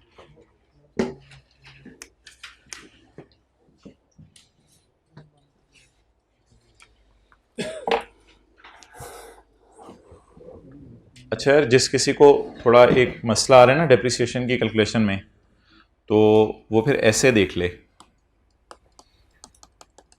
असल में टीचर आपको कराते होते थे on opening assets, on addition, on disposal, ठीक है। अब एडिशन तो हमारी है नहीं, डिस्पोजल्स भी हमारी नहीं है, तो ओपनिंग एसेट्स की कॉस्ट कितनी है? 197,000 और अकॉमोडेशन 47,000। ये ओपनिंग बुक वैल्यू आ गई। इस पे कितने परसेंट? 30,000। आप कितने लोग कंफर्टेबल फील करें जरा बता दें। तो ये वही वाली ओपनिंग एसेट्स पे अलग, एडिशंस पे अलग और डिस्पोजल्स पे अलग। लेकिन इस तरह छोड़े ना, अब हमारे हैं ही अगर ओपनिंग एसेट्स, तो बिला वजह वर्किंग पे वर्किंग खोलते तो हम तो दीवाने और हो जाएंगे। तो इसलिए इस वर्किंग की कोई ज़रूरत नहीं है, क्योंकि ना हमारी एडिशंस हैं और ना हमारी डिस्पोजल्स हैं, क्योंकि हम खुद ही काफ़ी हैं। चलें जी, क्या एंट्री होगी भाईजान? डेप्रिसिएशन एक्सपेंस डेबिट और अकमुलेटेड डेप्रिसिएशन क्रेडिट। ये मैं मिटा देता हूँ वर्किंग शर्किंग, क्योंकि मैंने यहाँ जगह जगह बनानी है। आगे चलें जी, आगे किसकी है मोहतरम? Lease hold. ये असल में लीज होल्ड कोई नहीं होती, ये लीज पे ली होती है, यानी लीज पे नहीं ली होती, ये ओन्ड ही होती है। Leasehold property has a 25 years life and is amortised at straight line rate on साल का आखिरी दिन। लेमनेड के अंदर साल के पहले दिन रिवैल्यूएशन हो रही थी, लेमनेड में साल के पहले दिन रिवैल्यूएशन हो रही थी, इसमें साल के on 30 September 15 the property was revalued to 220 million and the directors wish to incorporate this revaluation। और डायरेक्टर चाहते हैं कि इस रिवैल्यूएशन को इनकॉर्पोरेट कर लें। कर ली होगी या कर लें? और दूसरा रिवैल्यूएशन सरप्लस वगैरह भी हमें नजर नहीं आ रहे ना, इस वजह से भी नहीं हुई भी रिकॉर्ड। और एक और वजह भी है, देखें एक और लाइन आपको लिखी हुई नजर आ रही है, leasehold property at cost. तो कई वजह हैं जिसकी वजह से ये डेप्शन रिकॉर्ड, सॉरी रिवैल्यूएशन रिकॉर्ड नहीं हुई भी। डन। अच्छा, अब इसमें ना वो ऐसे ना सोचिएगा, आप क्या कोई चीज पूछना चाह रहे थे? इसमें ऐसे ना सोचिएगा कि अकाउंटेंट ने डेप्शन रिकॉर्ड कर दी होगी, पहले मैं उसको उल्टाऊंगा। नहीं, अकमुलेटेड डेप्रिसिएशन का शुक्र है कौन सा बैलेंस आ रहा है, तो शुक्र है अकाउंटेंट ने डेप्रिसिएशन रिकॉर्ड नहीं की, तो अल्लाह का शुक्र है सब हम ही करेंगे रुल के। तो अब हम सब कुछ कर लेते हैं, वो आपको तरीका आता है। वर्किंग कौन सी बनेगी जी? मैं 8 करनी है 8 कर लें, मैं 6.1 करने लगा था, लेकिन आप कह रहे हैं जगह नहीं है, तो वर्किंग 8 कर लेते हैं। रिवैल्यूएशन की कॉलम बनवाते जाएं, डेट, डिस्क्रिप्शन, एसेट, सरप्लस, आगे P&L, टैक्स और नेट सरप्लस। टैक्स रेट दिया हुआ सवाल में, दिया हुआ। चलें जी, बिस्मिल्लाहिर्रहमानिर्रहीम। मुझे बता दें, साल के शुरू में रिवैल्यू हो रहा है या साल के एंड पे? साल के शुरू में रिवैल्यू हो रहा है या एंड पे? अगर एंड पे रीवैल्यू हो रहा है तो पूरा साल हम डेप्रिसिएशन कॉस्ट पे ही कैलकुलेट करें या रीवैल्यूड अमाउंट पे? कॉस्ट पे, क्योंकि साल के एंड पे जब रीवैल्यू हो रहा है तो पूरा साल डेप्रिसिएशन कॉस्ट पे ही कैलकुलेट करें। डेट बता दें, इसमें ना डेट ऑफ परचेज से शुरू नहीं किया करना, इसमें आपने शुरू किया करना है जिस दिन हमारा साल शुरू हो रहा है। एक साल की वर्किंग करनी है ना फाइनल अकाउंट के सवाल में, तो एक साल की वर्किंग कर लें। यकम अक्टूबर 2014। जरा कोई बता सकते हैं सीए कितनी है इसकी? अभी भी एक टॉपिक हमने पढ़ा था इफ्रिक 1, उससे आदत है। जरा ओपनिंग बीवी बता दें। ओपनिंग बीवी 250 माइनस 40। ओपनिंग बीवी से शुरू करूं या मैं शुरू करूं कॉस्ट से? ओपनिंग बीवी से। कॉस्ट तो पता नहीं कितनी पुरानी खरीद के रखी हुई है। पुरानी क्यों खरीद के रखी हुई है? क्योंकि किताबों में डेप्रिसिएशन भी आ रही है पुरानी पुरानी। तो ओपनिंग बीवी से शुरू किया करेंगे, या ओपनिंग कैरिंग अमाउंट। जी, opening cost 250,000 minus is equal to 2,10,000। चलें जी, पहले डेप्रिशिएट करूं या पहले रीवैल्यू? रिमेनिंग लाइफ निकालने की जरूरत नहीं है क्योंकि इस साल कॉस्ट पे ही डेप्रिशिएट करना है, क्योंकि रीवैल्यू साल के एंड पे हो रहा है, तो रिमेनिंग लाइफ निकालने की जरूरत नहीं है। 30 सितंबर 15 जी डेप्रिसिएशन। बेशक डेट ना लिखें इसके साथ, 2,10,000 डिवाइडेड बाय 25 साल, sorry 2.5 lakh straight line method है। 2.5 लाख डिवाइड बाय 25, 10,000। ये डेप्शन अकाउंटेंट ने रिकॉर्ड की हुई थी या अकाउंट डेप्शन का बैलेंस ओपनिंग पड़ा हुआ था? तो फिर अकाउंटेंट ने रिकॉर्ड की हुई थी या नहीं की हुई थी? नहीं की हुई थी। ये डेप्शन आ गई। चले जी, 30/9/15 को बुक वैल्यू आ गई। क्लोजिंग बुक वैल्यू या कैरिंग अमाउंट या बीवी, जो भी आप लिखें। ओके, आप बता दें रीवैल्यू साल के एंड पे हो रहा है या शुरू में? साल के एंड पे। कितने का रीवैल्यू हो रहा है? 2,20,000। तो सरप्लस या लॉस? 30/9/15 रीवैल्यूड अमाउंट 2,20,000 है। 2,20,000 जी। 2 लाख वाली चीज किस पे लेके जानी है? 2,20,000 पे।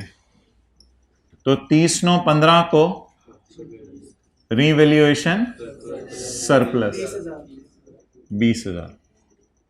एसेट डेबिट सरप्लस इन ओसीआई क्रेडिट नहीं करना, क्योंकि आपको पता है कि इसका टैक्स इफेक्ट के साथ एंट्री होती है।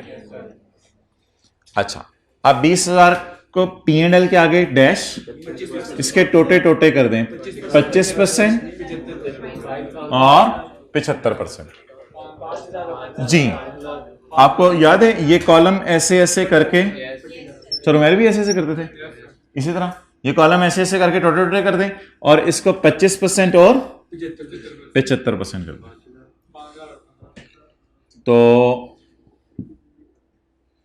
चलें जी, एसेट डेबिट DTL क्रेडिट कितने से? 5,000 और इधर 15,000। तो असल में जरा P&L के कॉलम के नीचे इंश्योर कीजिएगा कुछ भी ना आए। P&L के कॉलम के नीचे कुछ नहीं आ रहा। सरप्लस के नीचे कितना आ रहा है? टैक्स वाले कॉलम के नीचे, और नेट सरप्लस के नीचे 15,000। अब एंट्री क्या बनी इस 20,000 की? Asset debit. इस 20,000 की एंट्री नहीं होगी अब। Asset debit DTL credit surplus इन OCI क्रेडिट। डन। सरप्लस को रिटेन अर्निंग में क्यों नहीं शिफ्ट करना? क्योंकि ईयर एंड के ऊपर रिवैल्यूएशन हो रही है। ईयर एंड के ऊपर रिवैल्यूएशन, तो एज इट इज वो मैंने नीचे बैलेंस शीट इसको उठा के लिख लिया। ओके, अब आप मुझे राय दे दें कि इसकी भी एंट्रीज करवा दूं या इसकी भी डायरेक्ट पोस्टिंग कर दें? डायरेक्ट पोस्टिंग कर दें। अल्लाह का शुक्र है इसमें तो डेप्रिसिएशन भी रिकॉर्ड नहीं हुई, कुछ उल्टाने की जरूरत नहीं है, जैसे व्हीकल वाले में उल्टाना था। अब जरा मुझे मशवरा देते रहे, ये 10,000 कहां ले जाऊं? P&L में, कॉस्ट ऑफ सेल में 10,000 कहां ले जाऊं? P&L में। ये 2,20,000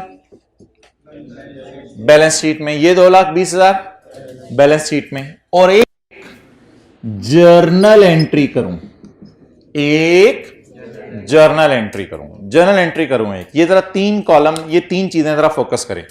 इसको P&L में ले जाऊं, डिफिशिएंट को, क्लोजिंग बैलेंस को बैलेंस शीट में ले जाऊं, और सरप्लस की जर्नल एंट्री करूं। एक पट्टी सी बना के ना, जैसे हम पट्टी आज क्लास में पहले भी बनाई थी, पिछली में ऐसे पट्टी सी बनाई थी, तो येलो मार्कर, तो पट्टी सी बना के entry, asset debit, DTL credit, और सरप्लस इन OCI क्रेडिट। ठीक है जी, चलें जी, ये सारे फिगर्स पोस्ट कर दें, बड़ी आसान आसान सी हैं। 10,000 को P&L में कहां ले जाऊं? कॉस्ट ऑफ सेल में। मजा आ रहा है ना आज, बिल्कुल आसान आसान चीजें, सारी एडजस्टमेंट्स पढ़ी नहीं है हमने असल में पहले, इस वजह से वर्किंग्स में मसला नहीं आ रहा। डेप्रिसिएशन डेबिट P&L में 10,000, कॉस्ट ऑफ सेल में डाल दूं। डेप्रिसिएशन किसकी? प्रॉपर्टी की। किस वर्किंग से आई है? 8। कितनी आई है? 10,000। आन दें या जान दें? किधर किधर क्या क्या काम है? क्या काम है? मुझे नहीं काम, मैं काम छोड़ के नहीं बैठा हूं, मैं काम गिनवाना शुरू करूं तुम्हें शर्म आ जाएगी, इतने ज्यादा काम हम छोड़ के बैठे हुए हैं। कॉल मुझे नहीं, कॉल नहीं आती, मैंने इस वक्त का मोबाइल नहीं उठा के देखा। ये देखो कुछ और है ना। ओके, ये P&L में चली गई। 2,20,000 कहां चली गई? यार बैलेंस शीट में अब अकोमोडेशन के आगे आपको कुछ नहीं लिखना पड़ेगा, क्योंकि अकोमोडेशन सारी इस साल के एंड में एसेट में शिफ्ट हो गई होगी। तो शॉर्टकट तरीका मैं लगवा रहा हूं, जनरल एंट्रीज करके अगर मुझे टाइम बचा ना तो याद कराइएगा, 5:15 से पहले का सवाल खत्म हो जाता है, तो मैं जनरल एंट्रीज इसकी भी करके दिखा दूंगा जैसे लीज की दिखाई है। लेकिन अभी आप चुप करके इसको बैलेंस शीट में ले जाएं। अकोमोडेशन की टेंशन ना लें, क्योंकि अकोमोडेशन के बैलेंस जीरो पड़ा होगा, बिकॉज जब रीवैल्यूएशन साल के एंड पे हो तो सारा बैलेंस कहां शिफ्ट हो जाता है? एसेट अकाउंट में। ये थोड़ी सी बात याद है? चलें जी, तो इसको बैलेंस शीट के मुंह पे ले जाएं। बैलेंस शीट के मुंह तो मैं इधर बनाना है पीपी, लेकिन वो पीपी मुंह को थोड़ा सा इधर ले आए मुंह, तो 2,20,000। अकोमोडेशन की टेंशन ना लें आप। ये P&L में चला गया, इजी मार्क्स। ये कहां चला गया? इसकी जनरल एंट्री करें। लेकिन जनरल एंट्री करते हुए मैं सॉल्यूशन खोलूंगा और आपको पट्टी दिखाऊंगा, जरा पट्टी से ज्यादा मजा आता है। पट्टी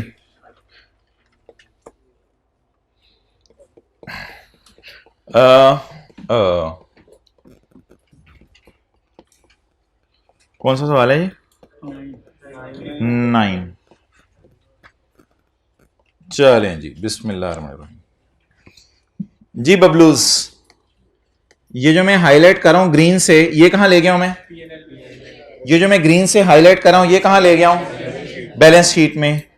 बबलूज, ये वाला जो कॉलम है कितना खूबसूरत नजर आ रहा है यहां, ये वाला कॉलम अपनी एग्जिस्टेंस लूज कर गया है, और पट्टी येलो लगाएं, और इस येलो पट्टी की जर्नल एंट्री कोई माई का लाल बता दे आज। ज्यादा खूबसूरत नजर आ रहा है? ये कहां चला गया? P&L में, कॉस्ट ऑफ सेल में। ये बैलेंस शीट में। एसेट डेबिट, ना ना ना ना, पोस्ट ना करें यार, पोस्ट ना करें, क्योंकि इस 2,20,000 में फिर पड़ा हुआ है ना बस एसेट डेबिट, इसको पोस्ट ना करें। एसेट डेबिट, कुछ ना करें, कुछ ना। Asset debit, DTL credit, DTL का टी अकाउंट खोलेंगे, DTL का टी अकाउंट खोल के इसकी क्रेडिट साइड पे एसेट लिख के फेंक देंगे जिस तरह फेंकते थे।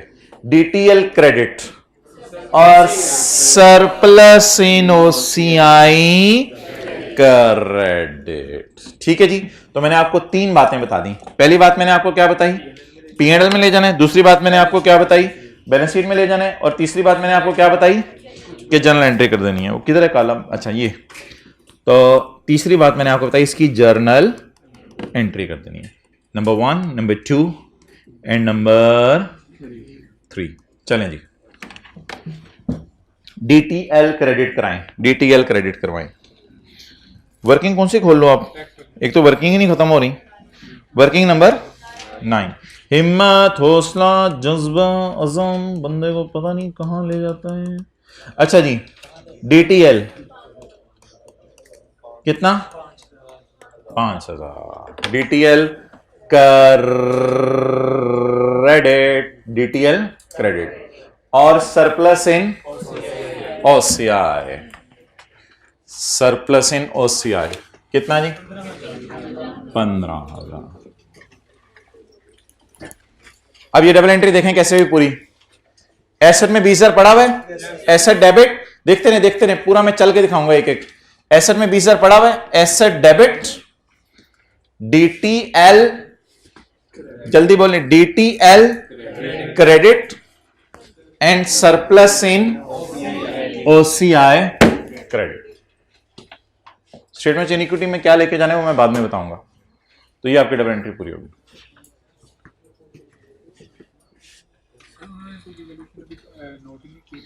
उन्होंने क्या रिवोल्यूशन नोट नहीं की तो करें, और सवाल ने कहा था कि विश मींस कि विश ही है ना, तो उन्होंने उनकी विश पूरी कर दी है। उन्होंने कहा था कि रिवोल्यूशन भी करें, और उन्होंने बताया था कि डेप्सियन भी हमने नहीं रिकॉर्ड की हुई, क्योंकि कमर डेप्सियन का कौन सा बैलेंस आ रहा है, तो उन्होंने डेप्सियन भी रिकॉर्ड नहीं की हुई, रिवोल्यूशन भी रिकॉर्ड नहीं की हुई। तो हमने कहा भाई है ना, डेप्सियन भी रिकॉर्ड कर देते हैं और रिवोल्यूशन। डायरेक्टर्स की विश हमने पूरी कर दी। प्लांट में 20,000 हम क्यों डालेंगे? प्लांट के अंदर 20,000 डालने की जरूरत नहीं है। ये जो 20,000 डालने हैं ये डाल के 220 आके यहां लिखा है।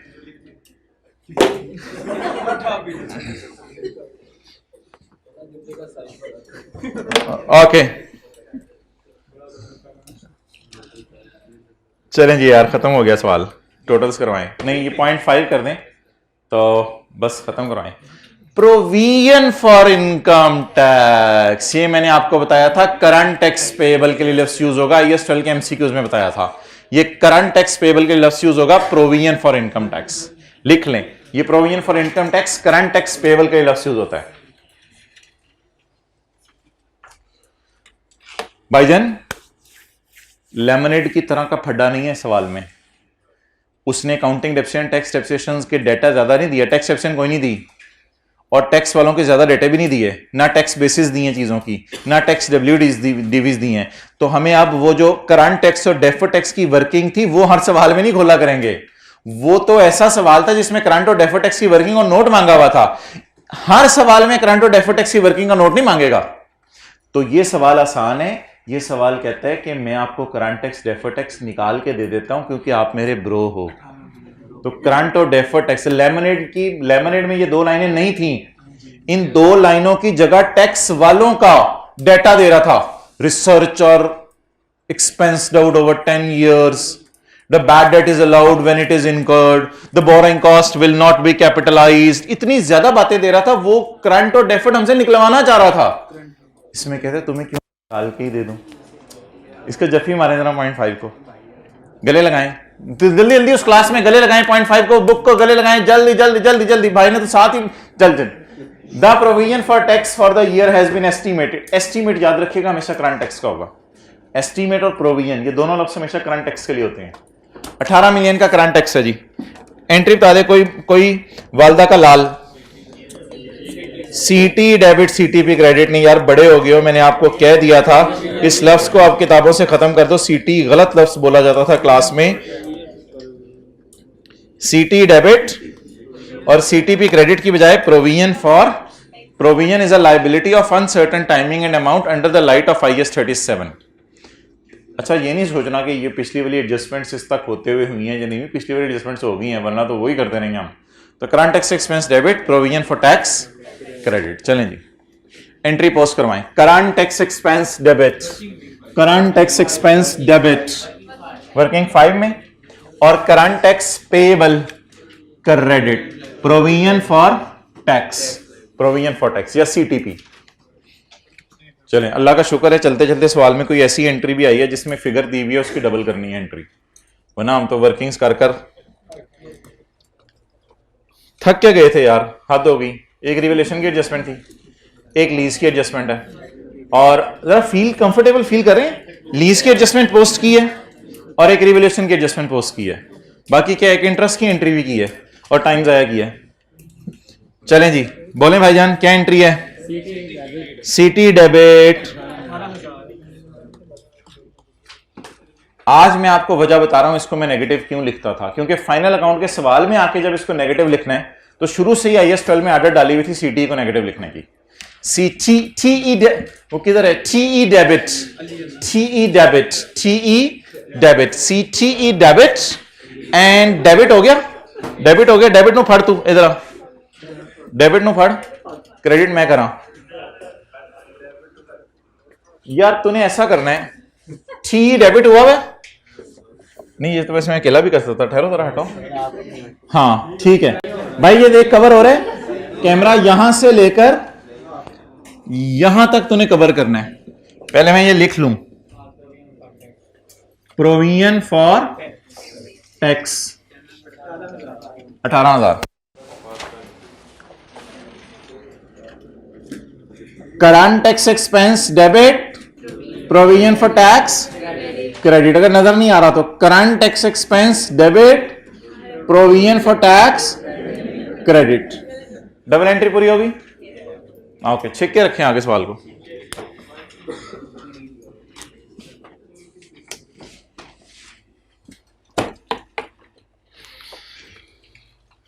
यार क्या जैसे एट 30 सितंबर 2015, एट, ट्राई करें बोलना,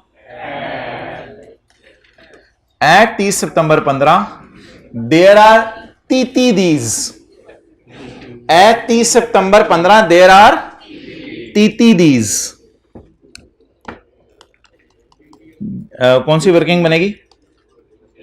और जान ले लें वर्किंग्स की। Working as on 30/9/15, carrying amount, tax base, difference और tax. Act 30 September 15 the TT is 92। TTD के बेटे का नाम आपको भूल गया होगा। भाई को उठाओ जरा, TTD के बेटे का नाम, TTD के बेटे का नाम आपको याद है? DTL, वल्द TTD। तो TTD अगर औलाद दे तो उसका नाम क्या होगा? DTL। Tax at the rate of 25%। अजीब टॉपिक है ये। कभी IAS 38 रिवाइज करवा रहा था लेमनेड में, कभी जो है वो लीद रिवाइज करा रहे, कभी IAS 12 रिवाइज करा रहे जी। 92 इंटू 25%, 23,000 DT। भाई जब ये TTD एज ऑन है ना, एज ऑन है, तो फिर ये DTL भी एज ऑन है, तो ये टी काउंट का कैरी डाउन दे रहा है, टी काउंट का कैरी डाउन दे रहा है। अच्छा वैसे ना उसको ऐसे भी करना चाहिए था। हाँ, इस उसे ये भी कह सकता था, the carrying amount of assets exceeded the tax base by 92 as at year end, तो भी वो TTD होना था। तो इसने तो डायरेक्ट TTD ली, इसने तो कोई कुछ छोड़ा ही नहीं पीछे हमारे लिए।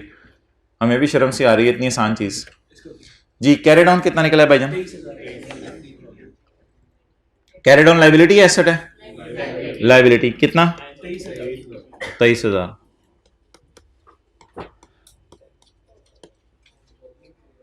ओपनिंग क्यों नो? ट्रायल की चीजें मैं एक ही दफा एंड पे ले लूंगा ना यार। ट्रायल की चीजें जब एंड पे एक दफा उठानी है तो अभी ट्रायल के अंदर जो जो चीज है उसको यूज करने की जरूरत नहीं। हाँ, लोन मुझे लेना पड़ा था क्योंकि लोन के ऊपर इंटरेस्ट निकालना था, तो कोई चीज अगर मैंने ट्रायल से लेनी हुई तो मैं ले लूंगा, मुझे भी पता है, मैंने भी ये सवाल जो है वो कई सालों से करा रहा हूं। ओके ठीक है जी, जब बिस्मिल्लाह पढ़े, कोई एडजस्टमेंट ना हो आगे।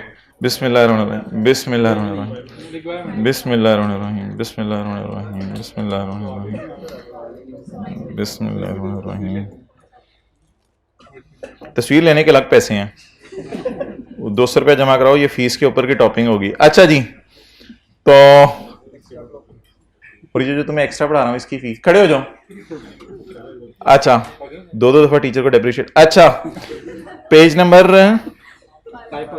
541, पेज नंबर 541, एडजस्टमेंट नंबर 5 के बाद ओए होए होए होए रिक्वायरमेंट आ गई। Do nothing, prepare statement of comprehensive income and statement of उसने कहा कहीं भूल के ना गया हो आपको। तख्ता तवाज़ुन balance sheet for Clifton pharma limited as a 30 सितंबर 2015। चलें जी, अब जिसने शौक पूरा करना था ट्रायल के मुंह का, वो आगे शौक पूरे कर लिया। Cost of sale 1 lakh, operating expenses 35,000, interest 7,000 को फारग कर दिया, 1600 को डाल दिया जहां डालना था। तो ये 3 फिगर्स पकड़ लें, 1 34, 35 और 1500 जी। 1,34,000 क्या चीज है? कॉस्ट ऑफ सेल है। ये किस में आ रही है? डबल एंट्री होगी या सिंगल एंट्री? ट्रायल में जो चीज नजर आएगी वो एक दफा नजर आएगी। 1,34,000। कैलकुलेटर्स को जरा पानी शानी पिला दें और इसको सेटमेंट कर दें, जरा ठप ठुप मार के ना जरा चेक कर लें चल रहे हैं नहीं चल रहे। मारें जरा टेबल पे 2-3 कैलकुलेटर, जरा ठक ठक करके देखें चल रहे हैं, चलें। टाकी शाकी मार लें कैलकुलेटर्स को। अच्छा जी, आगे चलें, आगे चलें। अगला क्या था? 1,34,000 के बाद ऑपरेटिंग एक्सपेंसेस जी कितने आ रहे हैं? 35,000। आगे चलें। इंटरेस्ट ट्रायल में 1500। और कोई चीज ट्रायल में नजर आ रही हो? इन बच्चों के दोस्त कह रहे हैं ये लेक्चर चाहिए। अच्छा जी, शुक्रिया मेहर भाई। आगे चलें, आगे चलें। सेल सेल सेल लग गई भी, sale sale sale sale sale लगी। कितनी सेल? 3,83,000 सेल लिख लें, 33,83,000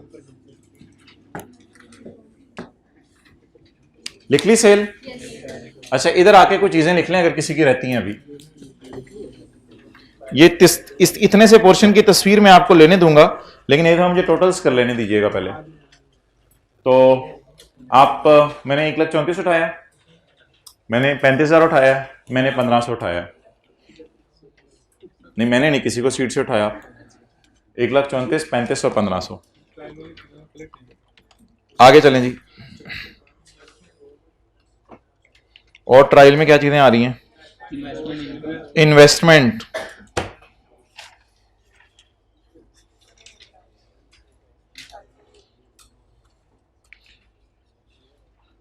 बुरा तो नहीं लगेगा आपको? एक बात कर दूं, हो सकता है ये इन्वेस्टमेंट इन सब्सिडरी हो जो कॉस्ट पे नजर आ रही हो, और इसका जो डिविडेंड इनकम है वो इन्वेस्टमेंट इनकम के नाम से अदर इनकम में नजर आ रहा हो। लेकिन ये सेपरेट फाइनेंशियल स्टेटमेंट है, तो इनको एज इट इज पड़ा रहने देंगे, ये कंसोलिडेटेड तो है नहीं।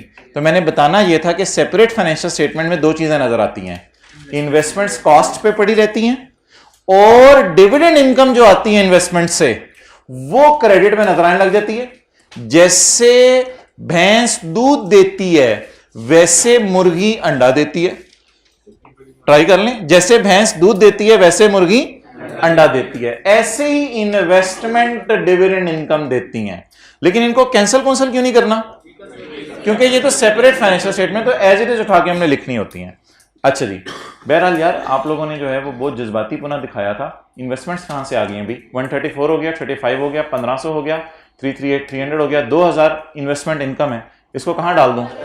अदर इनकम है। अदर इनकम में वर्किंग खोली हुई है तो ठीक है, वरना एक ही आइटम है अदर इनकम का, मैं यहां पे लिख सकता हूं खुली हुई है वर्किंग, अदर इनकम को डाल दें। फिर फाइनल अकाउंट का सवाल टीचर को बड़ा चलाता है, वेट लू फिर भी नहीं होता। अच्छा जी, इन्वेस्टमेंट इनकम कितना जी? 2000। आगे चलें जी।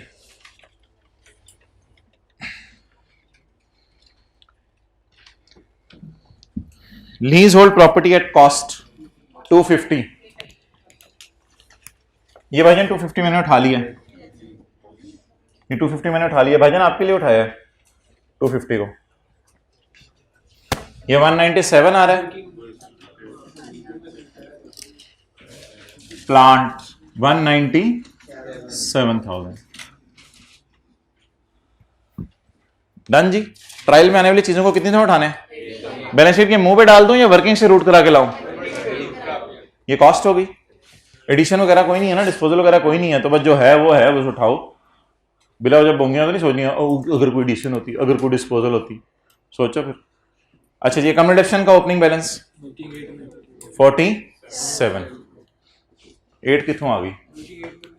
और ना अच्छा हाँ वो ठीक कह रहे हो आप। ये ब्रॉड डाउन आ गई, ये डेफिशिएंट फॉर द ईयर आ गई। इन दोनों को मैंने एक एक दफा क्यों उठाया? ट्रायल में आ रहे हैं, जो ट्रायल में आ रहे हैं तो एक एक दफा उठाने हैं, अदर इंफॉर्मेशन में आ रहे हैं तो डबल एंट्रीज करनी है। टोटल्स करा दें, और भी जहां जहां टोटल रहते हैं वो करवा दें।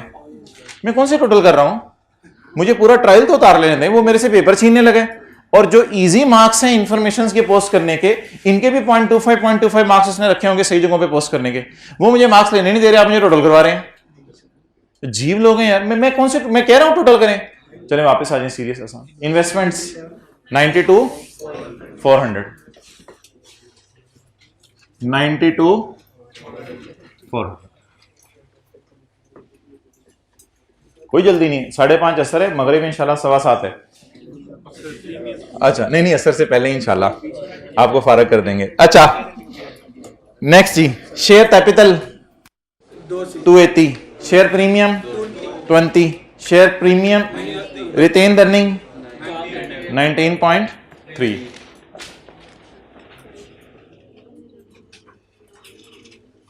शेयर कैपिटल तो ओपनिंग भी वही होगा ना जो क्लोजिंग है, तो कोई मसला नहीं। शेयर कैपिटल 280,000, शेयर प्रीमियम, ये statement of change in equity के आइटम्स हैं, तो इन्हें statement of change in equity में ही मैं शो कर रहा हूं। शेयर प्रीमियम 20,000, रिटेन अर्निंग का ओपनिंग बैलेंस 19।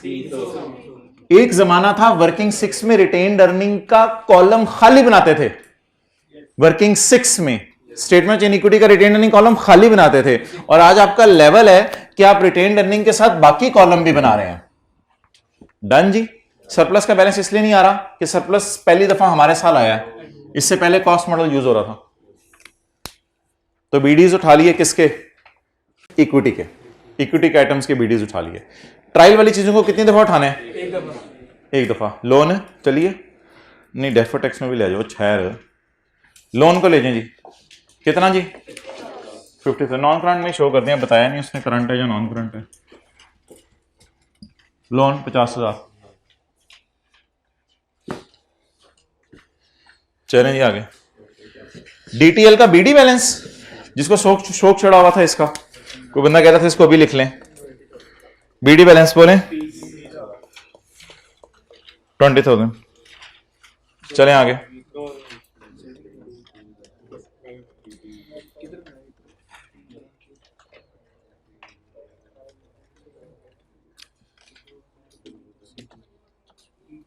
जी बोले आगे। इन्वेंट्री का कैरी डाउन 23,700। कोई तरतीब याद है? अभी मैंने बताई थी इन्वेंट्री, डेटर और कैश एंड बैंक में जरा तरतीब रख लें। क्या ऊपर रखना है? पहले स्टॉक, फिर डेटर। शुक्र है इन्होंने भी तरतीब से ही दिए हैं, वैसे बेहतर है तरतीब याद रहे तो, नहीं तो कोई इतना बड़ा मसला नहीं है। इन्वेंटोरी 23,700, 13,700 या 23,700। Detour 7, cash and bank 12,100। Trial में एक चीज पड़ी हुई छुपी हुई राइट साइड पे नजर आ रही है, ट्रेड पेबल्स कितने? 14,100। ट्रेड पेबल्स, इनको कहां डाल दें? करंट लायबिलिटीज में। ट्रेड पेबल्स कितने जी? 14,100। DON या डॉन या डन, कैलकुलेटर पकड़ लें आप। ये था जी फाइनल अकाउंट का दूसरा सवाल। हाँ बोल। इन्वेंट्री ओपनिंग जब देगा तो फिर अगले सवालों में परचेज भी ट्रायल के मुंह पे नजर आ रही होगी, तो जरा सब्र कर जाओ। इस इशू को मैंने खुद नहीं छेड़ा था, ज्यादा लोगों को छेड़ दें तो मसला हो जाता है। ओके टोटल्स करें जी, वर्किंग वन से करना शुरू कर दें टोटल्स। अब टेक टूक लगा लें आप लोग भाईजान, उस क्लास में टेक लगाएं खुदा के लिए, टेक लगा लें और वर्किंग से टोटल करने शुरू कर दें। एक भाई ने सिर्फ बात मानी है, बाकी भी जरा टेक लगा के देखें। वर्किंग वन से शुरू करें जी। टैली भी हो गया, कितने लोगों का हो गया? 1 2 3 3 लोग टैली करके बैठे। ओ भाईजान मैं जा रहा हूं, फिर आप लोग अपना बैच लगा लें अगली दफा। वर्किंग वन जी मोहतरम, 1 minute, let him ask, let him speak. Sir जो शेयर कैपिटल है और शेयर प्रीमियम है सर, तो ये हमें कैसे पता चलेगा कि ये ओपनिंग? अगर अदर इन्फॉर्मेशन में कोई बात बताई हुई है तो ठीक है, वरना शेयर कैपिटल और शेयर प्रीमियम ऐसी चीज़ें नहीं है कि कंपनी रोजाना रोजाना सरमाया इकट्ठा करे। कंसोलिडेशन में भी यही होता था ना। ओके, तो टैल्स कॉस्ट ऑफ सेल का टोटल 180,102। अदर इनकम का टोटल शर्म सी आवे। ऑपरेटिंग एक्सपेंसेस 36, फाइनेंस कॉस्ट ये डीटीएल का काउंट टैली नहीं हो रहा, डीटी किसी साइड पे डालें। डीटीएल डीटीई इधर आ रहा है। बैलेंसिंग 2000, एंट्री बताएं। डीटीएल डेबिट, टीई क्रेडिट, तो क्या आ गई? खुशी।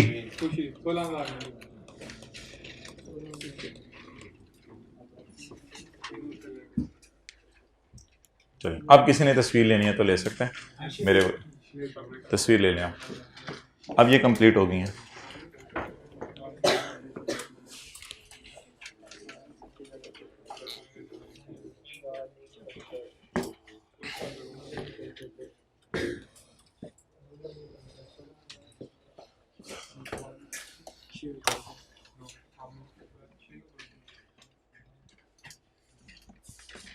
अच्छा, ऑनलाइन वाले कभी ऐसा ना सोचेंगे पार्ट ए के साथ पार्ट बी आ गया तो हम रुल गए।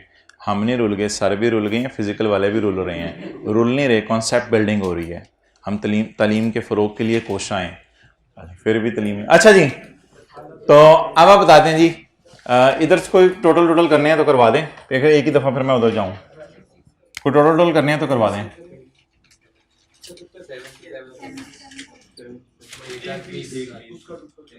और ग्रैंड टोटल 340,000,000, 3,40,000।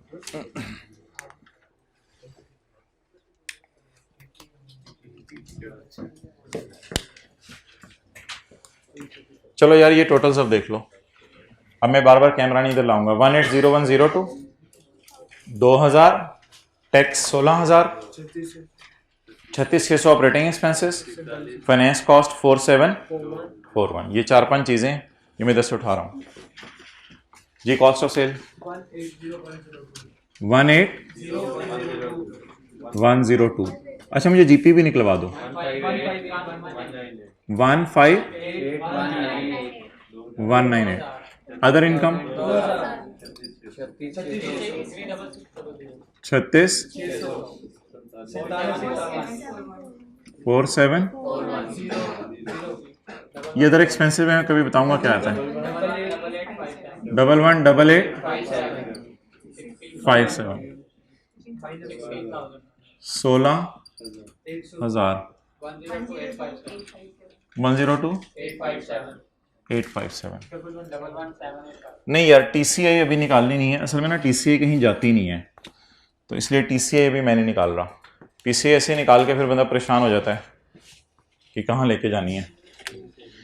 लेकिन मैं एक काम ज़रूर करने लगा हूँ कि पैट 102,857 और सरप्लस को मैं ब्लू मार्कर से लिखने लगा हूँ। कितना था? 15,000। नजर लगी है ब्लू मार्कर को। अब्दुल्ला,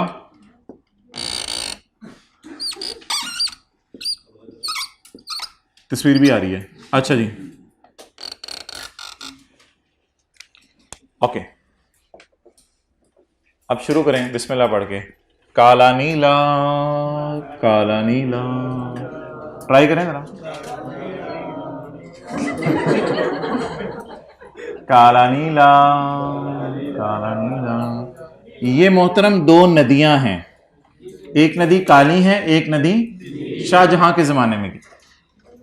काला इस नदी को दरिया में ले जाऊं या डायरेक्ट समंदर में ले जाऊं? ये पी एंड एल, ये नदी है, नदी को दरिया में लेके जाएं और फिर टोटल करके समंदर में ले आए। ठीक है जी। काला नाला, सॉरी, अच्छा चलें जी। घर में भी इसी तरह काले 102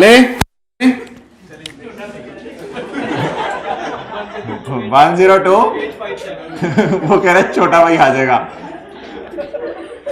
नीले चलें, कहां लेके जा रहे हैं? मुझे काले के साथ ही रखेंगे।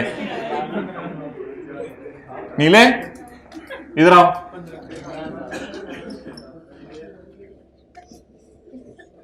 हाँ, अगर ज्यादा आपको शौक है तो इधर आप टीसीआई लिख दें, वो आपकी मर्जी है, टोटल कॉम्प्रिहेंसिव इनकम। तो काले और नीले को ले चलें।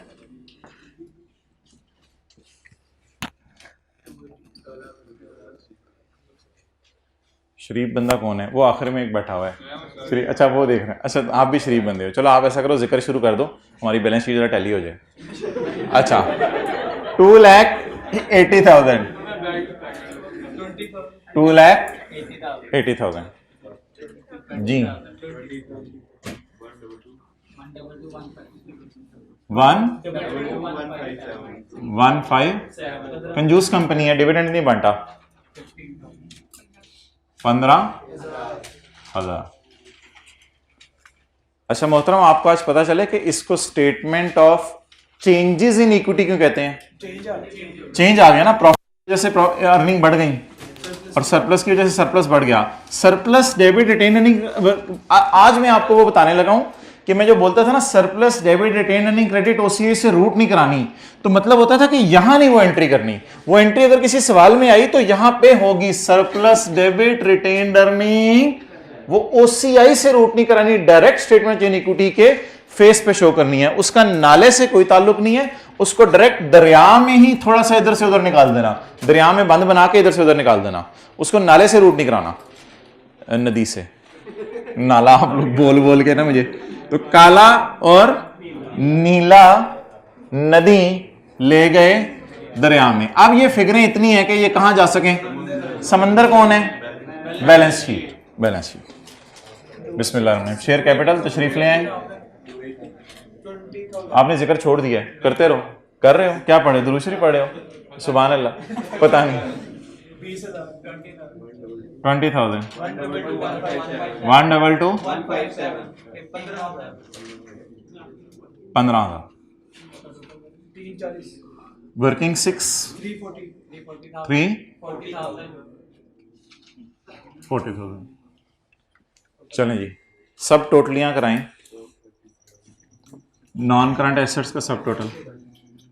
अच्छा वैसे एक आपसे वैसे बात पूछ रहा हूं, वैसे बिल फर्ज फाइनल अकाउंट का टॉपिक ही आपको ना करवाया जाता तो ये सवाल कितना हो जाना था? आधे से ज्यादा हो जाना था। यानी जो ट्रायल वाली फिगरें हैं वो आप लोगों ने लिखी देनी थी, ऊपर ट्रायल वाली फिगरें लिख देनी थी, रिवैल्यूएशन भी कर देनी थी। लीज तो मेरे ख्याल से शायद सारे ही कर लेते, लीज सारे कर लेते। स्टेटमेंट इन इक्विटी तो मैं खुद बनाई ना अपनी तरफ से, ये तो सवाल में मांगी नहीं हुई थी। हाँ बिल्कुल जी। नॉन करंट एसेट का टोटल 4507 जी। करंट एसेट का टोटल 112200।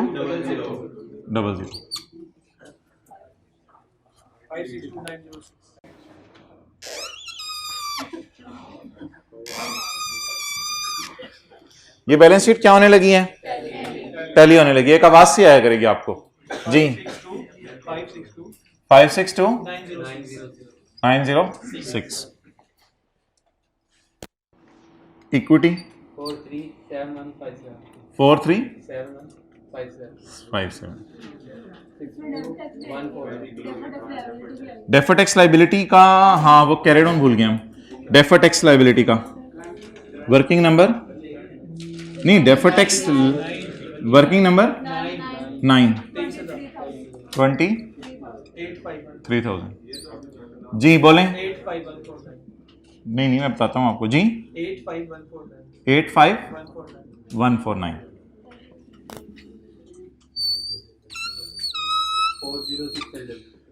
जी 40। अब मेरे पास जगह नहीं है तो मैं थोड़ा सा ऐसे करके लिख रहा हूँ 40600। ये क्या है 437। हद हो गई, ये तो मुझे भी पता है ये 437 है। ये क्या है इक्विटी, ये नॉन करंट लायबिलिटीज, ये 562906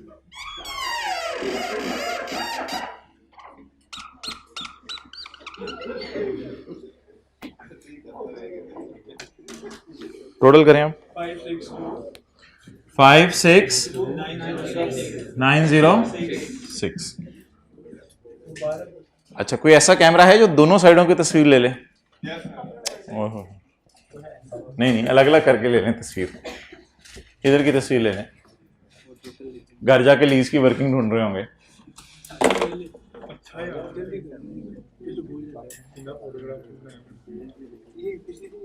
टाइम पे आपको छोड़ देना चाहिए। आप लोग असर से पहले वाली 4 सुनते भी माशाल्लाह पढ़ते हैं।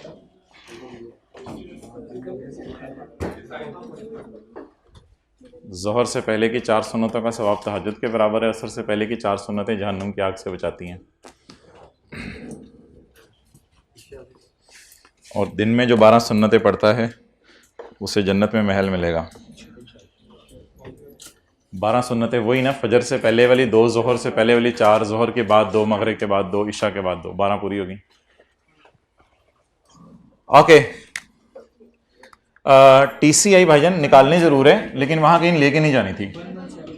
तो टोटल कॉम्प्रीहेंसिव इनकम 117,857।